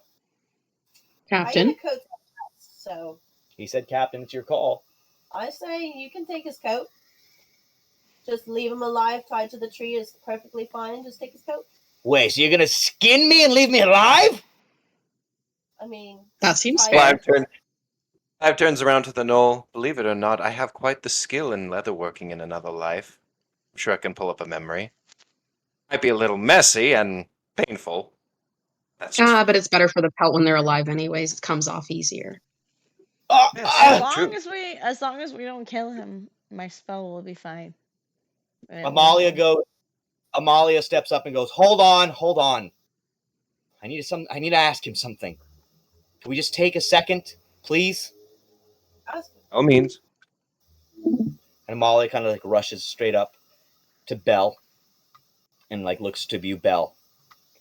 Amalia just kind of leans into your face. Belle, is Norman as bad as he says? And are you as bad as you're saying? At the sound of his name, she like shrinks back. Look, everyone. I know we need to go to Goldfish too. She looks down to Belle. And I agree. I think we need to go to Goldfish. She looks to Astrum. If it's true that the Drow are also having problems there in your town, well, that's where I want to go. Belle, you don't deserve this. And she looks towards Hyde. Is Norman going to be there? Or can you send him a message letting us know we're going there? Hyde then looks over to Sakura. If you let me, I can send him a message and tell him to meet you guys there. I don't trust this, Noel. Might I offer a suggestion? Amalia looks to you. What, Clive? What? I want to try a little magic of my own on this pup. A game, kind of an interesting idea. Just an interesting idea. Clive be able to use his telepathy, reach into the Knoll's mind, and understand how to use message. Oh, nicely done, Clive. Yes, you can, and I will let you because you are you're a warlock. I'm going to let you telepathically invade his mind. I want you to give me an Arcana. Let's do an Arcana roll here, and I want to see just based on a D20 how much you can learn of that spell. You have to break to learn it, Clive. You need to break. For me, I'm just going to set this as a rule right now just for this. You need to break a 17 to be able to learn it. Oh, got an 18 total. Oh, okay. 18 total. 18 total. Okay, you did it. So you guys watch as Clive, you reach towards the Hyde's face. Ah! You watch as he like squirms, and Astrum, you watch as the magic. You're the closest there, Astrum, still in kind of the vicinity. You, Wendeline, Sakura, kind of right there, and Clive. You watch as magic is extracted. And however, Clive, you are now able to learn send message, which, as you know, in D&D, I'm going to let you just learn it as a cantrip. You can program it there if you want, but I'm going to say that as of now, you can learn it. You extracted the knowledge from his mind, and you now can use it yourself. As the knowledge pours into Clive's eyes, and he learns the magic of how to use message, he has a most wicked grin on his face. And in the Knoll's head, only he can hear this. I warned you that I know how to extract pain. And he kind of looks like over to the whole group. In another world, I would have loved to work with a group like this. You guys are so much fun. He looks to you, Sakura. Whatever you want to do to me, just do it. I'm just like you guys. I've been a prisoner. I've been a slave. I've been a stooge. He looks over to Wendeline. I've been a lover. But still, you're nothing like us, and you never will be. So what are you going to do to me? Oh, I did suggest the fur armor for Wendeline. Take it. Take whatever you want. He just kind of like cackles his hyena-y loud cackle into the night as you guys then can decide what you want to do to the knoll. Pippa, I'm going to let you as our last thing for the night. What would you like to do before we close it? And you guys need to decide on which direction you guys are going to go. What do you want to do to hide? Are we deciding tonight, or are we going to decide next Well, you guys, I think, are gonna. I mean, it depends. What do you guys want to do with Hyde here? What do you guys want to do? Because Sakura and Pippa, you kind of are the decision-making chair here. Sakura, you got him charmed, and then Pippa, you're the one there. I'm not opposed to taking his coat and leaving him tied to the tree. And then, other than that, if there's any other unfinished business that we need to do in Red Hill. However, Pippa, are you thinking that they mean take his coat, as in just take his fur? Because I think they're talking about skinning him alive. I mean, that is taking his coat. I know, but you are a druid. Are you okay with letting them skin an animal alive and leave it tied to a tree? I'm just saying. I mean, this animal, yes. Okay. But most animals, no. Pippa, as you know, she loves beasts, taming beasts, capturing beasts. I've also killed beasts, so in this instance, I'm not killing him, but I will take his coat. He also did make it personal by killing Chomps. Yes, he did try to kill Chomps. Okay. He's been And he went to Pippa Park. Or somebody went to Pippa Park, so. He said that, Clive, Hyde. Who did you say is at Pippa Park right now? Oh, are you gonna ask? Are you asking them this? Yeah, Hyde. Oh, the park.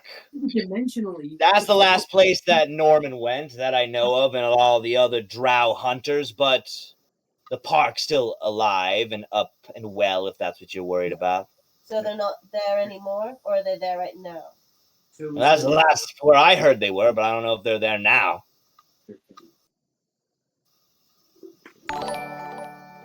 Once again, Pippa, it's your call. They said it's your call on what you want to do to Hyde. I said it's fine. Do you use any code words for messaging? Well, I will say this. If you guys are going to be dealing with anybody working for the West Kingdom government, there's a big code word that lets you know that you're a friend of theirs. So if you try to talk to Norman over the radio, I would use 3 words, and they're all nuts. And they are? Oh my They're gosh, nuts. wait, I forgot that. I forgot. Tell me the nuts again. The government like to speak in code words, and the soldiers use 3 different nuts. I believe you guys have those nuts already written down, or you should, by the way. Some almond, a walnut, and something else. If I yes, recall. it was a. I'll remind you guys. It was a chestnut, a walnut, and pistachio. Which words mean what code? Oh, it's not really necessary that they mean anything individually. They're just the 3 nuts you need to know for communication. As in, if you talk to them, you know the 3 nuts. You get the conversation.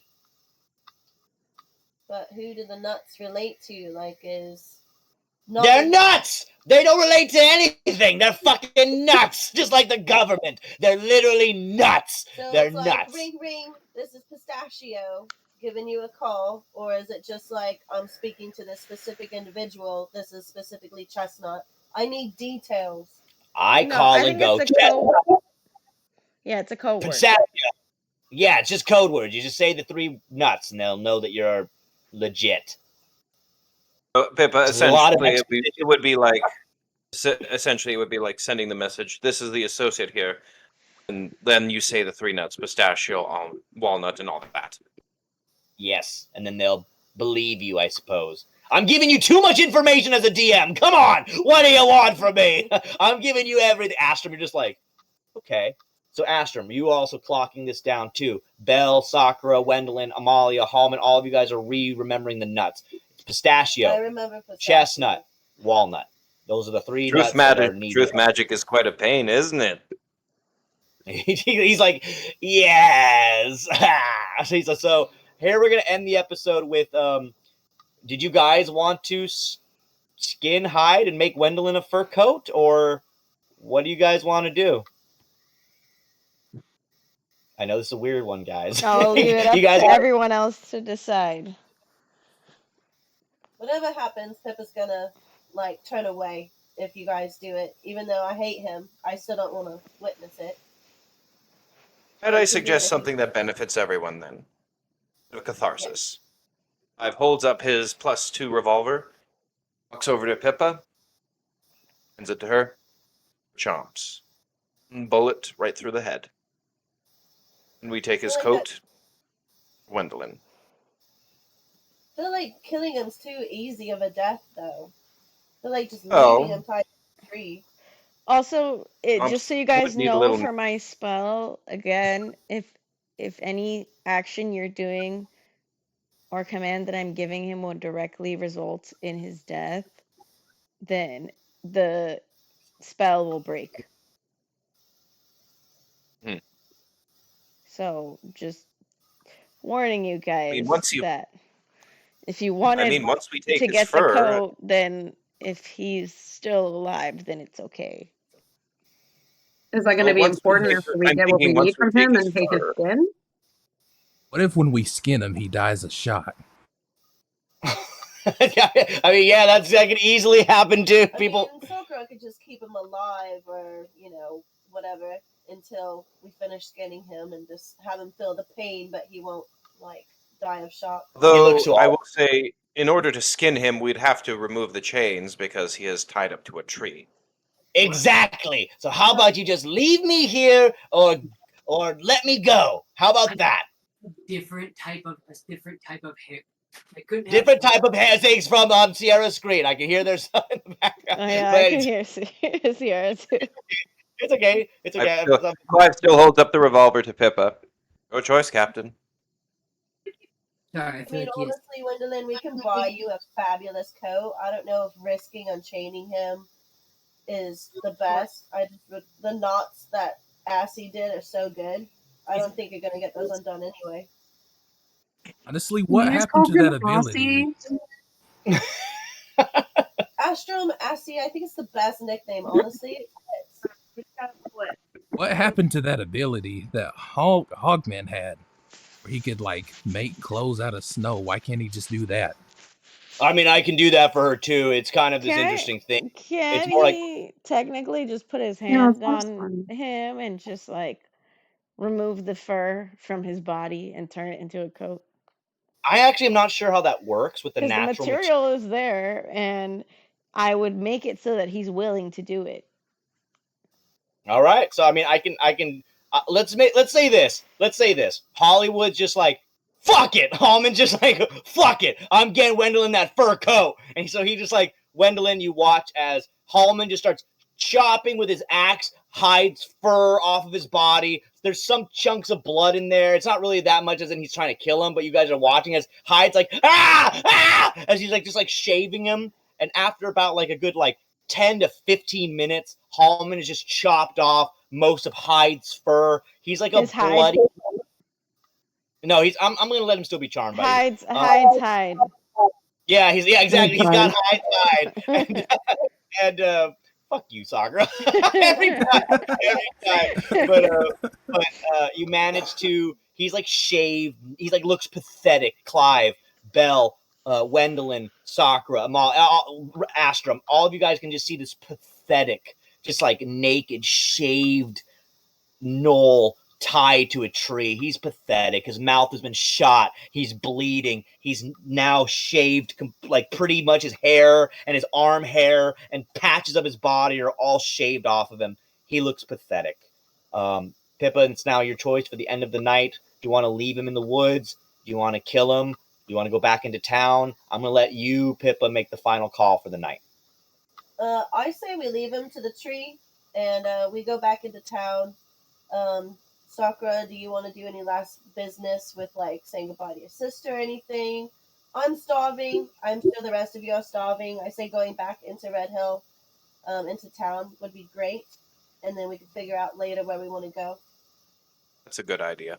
I agree with that, but technically because of the spell, I can't just leave him tied to the tree. I can tell him, though, that he has to stay within a 5-foot radius of the tree. So at least he would be able to survive by getting an animal or something like that. Because I can't just leave him to die of starvation. Why not? Because it'll break my spell. Because if the spell's left Wendeline to specifically kill him or hurt him, he will not be charmed and unable to. He will still right now he's charmed. It can last for a very long time with Sakura's My charm will last for a whole year. and he'll have to stay right within the 5-foot radius of here for a whole year. So basically, everybody watching One Piece right now or knows anything about it, or Norse mythology, actually, this has nothing to do with One Piece. Basically, Pippa, you're giving him, and Sakura, you're basically giving him the Loki treatment. If Loki is tied to a tree, which is in Norse mythology what they did to Loki, by the way. Loki was tied and left to a tree as punishment.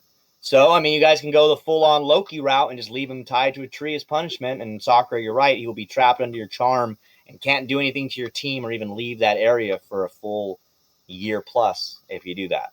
So, yeah. Does that sound all right? Yeah. All right. Is that what you want to do? Yep. Loki treatment. All right. Halmon, Amalia, all of you look to Wendeline. Amalia goes up to Wendeline. Are you okay? You want to do something about him? I mean, I think we're just going to leave him here. No, that's fine. Better than killing him anyways. I'll just be giving him mercy. I guess it's just, I don't know, Wendeline. He's not the only Knoll out there, other animals and stuff like that. You got to be careful. So Amalia's just looking out for you, and she like kind of rubs your back a little bit. She's like, look, nobody thinks you're weak. You don't know about this power you got yet, and Sirus isn't here. I don't want you to get molested by a werewolf or something like that. I know it sounds funny, but what if this monster would have found you? I don't know. Well, I made it this far without you guys up until, what, a few months ago. No, Wendeline, Amalia backs up again. No, that's not what I mean. I mean, you got attacked by a knight, and now you have a werewolf power, and everybody's talking about the Allfather. Look, I talked to my husband the other night with Halmon. Maybe you should talk with,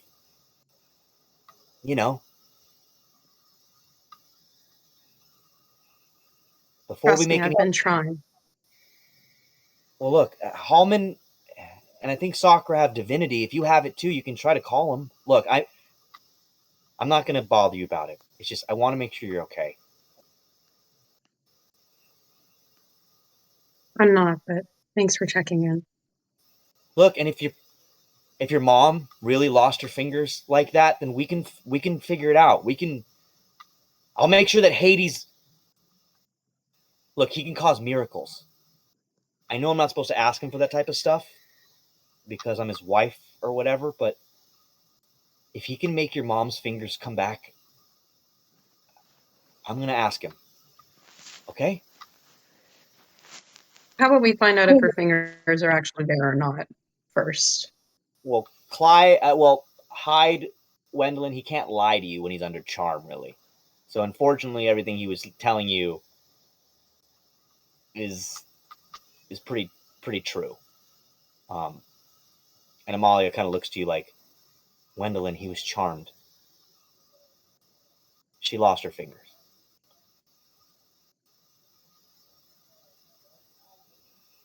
Well, then I guess we should go find my parents. Maybe Astrom's right. Maybe we should, like I said, maybe we should go to Goldfish, because if your brother's there, maybe they contacted him. Maybe they went there. I think Wendeline's into Goldfish too, guys. She looks to Astrom. Mm-hmm. Amalia looks to you, Astrom. I'm going to help you. I want to help my people. Looks to Belle. I want to help them. Is anyone here against going to Goldfish? I mean, I thought it would be fun to go to Zon. You know, they got all the casino and nightlife. But, you know, we could wait on that. But until we really fully get the team Halmon's like, with their vote in. Halmon's like, Pippa, you just want to gamble. He just points at you like, you just want to gamble. Of course, I just want to gamble, but they also have some other fun stuff. But yeah, we'll go there later. We'll do Goldfish, I think, too. Halmon's like, hold on, guys. I agree. I think we should help Assman here too. But look, Sett said he's going to Zon. That's where what's his name is, that pink piece of shit that ripped apart the other drow girl. What's his name? Puff? What? Are you guys sure, Pippa? I mean, what if Sett needs our help? And you said there's a master there. Well, there's a master possibly at both locations, so it's kind of split, but I honestly think having the team in a whole is better than splitting, so it seems like Goldfish might be in a more dire situation at this point. Halmon looks at you, Clive. What do you think, man? You're the brains. What do you say? Casino or Goldfish? Clive takes a seat on one of the whatever bench was there at the camp. Both are very good points. That would need our help, but Goldfish Town has civilians. Innocent people, families, Halmon. And he looks to Bell, then back to Halmon. Families. We're in the line of fire of this Nottingham and possibly Norman himself. And if the master is there, you know these wretches are not going to stop until they get every single person out of their way until they have what they want. I mean, look what they did to these corpses. They turned them into machines. Most likely Luna was forced against her will to make them. I've been in worlds where I've seen that before. It's not new to me. Fine. Well, then I'm with you guys. Goldfish is my vote, too. He puts his big axe on his back and looks to you, Astrum. All right, ass man. Looks like we're going to go see some goldfish. Looks to Bell. Hey, Bell. You ever see some big flying-ass goldfish before? They're huge. He looks back to Astrum. Is it true what they say? You can ride on the back of goldfish? Let's just say I got my way around the fins. he's like, is that like something weird? Do you do weird stuff with fish? What is Aquaman over here? He's like fucking like what do you mean? You rode around on a fish? We'll just have to wait and find out. Bell, Halmon looks back to you. What do you say, Bell? You want to go ride around on a giant fish? Flying on a lot of giant things lately. He's like that's true. That's true, but I know, I'm actually super jealous that you got to ride the Golden Dragon. You'll have to tell me about that later. Belle, you just look and see that Pippa once again is just jealous of you. It's like just a jealous of a child, just like jealous of your everything that you keep getting to do. But Belle, you're the last one here for the night. I want you to get your vote. Belle, would you rather go to Goldfish Town or Zon? Goldfish Town is a very beautiful beachside type of town, however, going through tyranny, and a lot of drow are getting oppressed there, it seems. Or, Belle, would you like to head to Zon, which is a casino-filled city that, Belle, you've probably heard of as being quite fun and loud, and it's a very full of entertainment. And Sett is there. So it's really up to you, Belle. What do you want to say for you for the last of the night? Where would you like to go?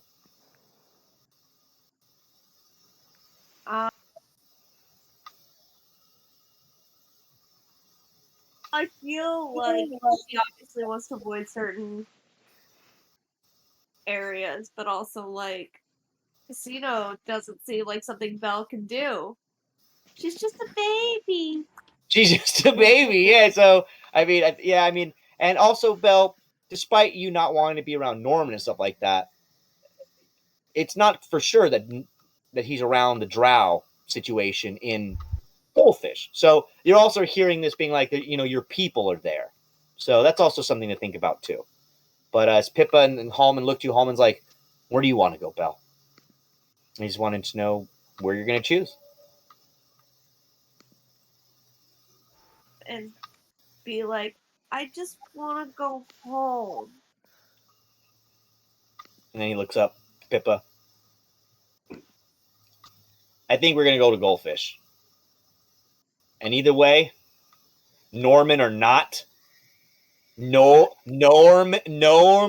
He's like, no, he's trying to make it sound like cool, like Norman. Like, he's trying to like pronounce, like, I don't get, where does it matter if it's Norm, whatever. He's like, we're going to protect Belle and our family.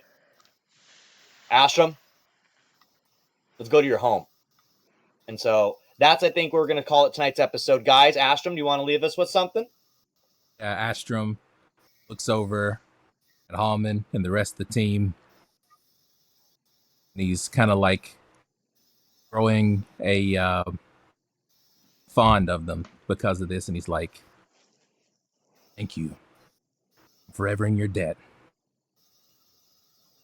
And then Halmon goes, well, good, because I need a lot of debts paid. Like fucking like starts like literally turning back to head to Red Hills, like, hey, where'd the monkey go? Let's follow him back. And so Pippa, the rest of the team, you all then begin to head to Red Hill. However, Wendeline, you look back, and the last thing you see is Hyde, just once again weakly tied to the tree, still left under charm. And he just smiles to you, Wendeline, one large smile as he goes like,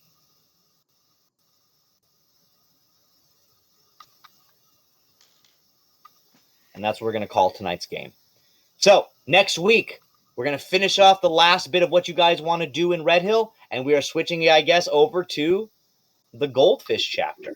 And we will have a new song, a new opening, new art, everything. So be prepared for the Goldfish chapter, and until then, guys, we're going to play some D&D! Great game tonight, guys. We got some amazing Wendy stuff, some great Belle stuff out. Astrum, always a pleasure, man. I'm loving the character more and more. And honestly, I'm happy we're going to Goldfish first. And you know what, Astrum? If we get your mission done, fuck it. You're coming as on. All right, everybody.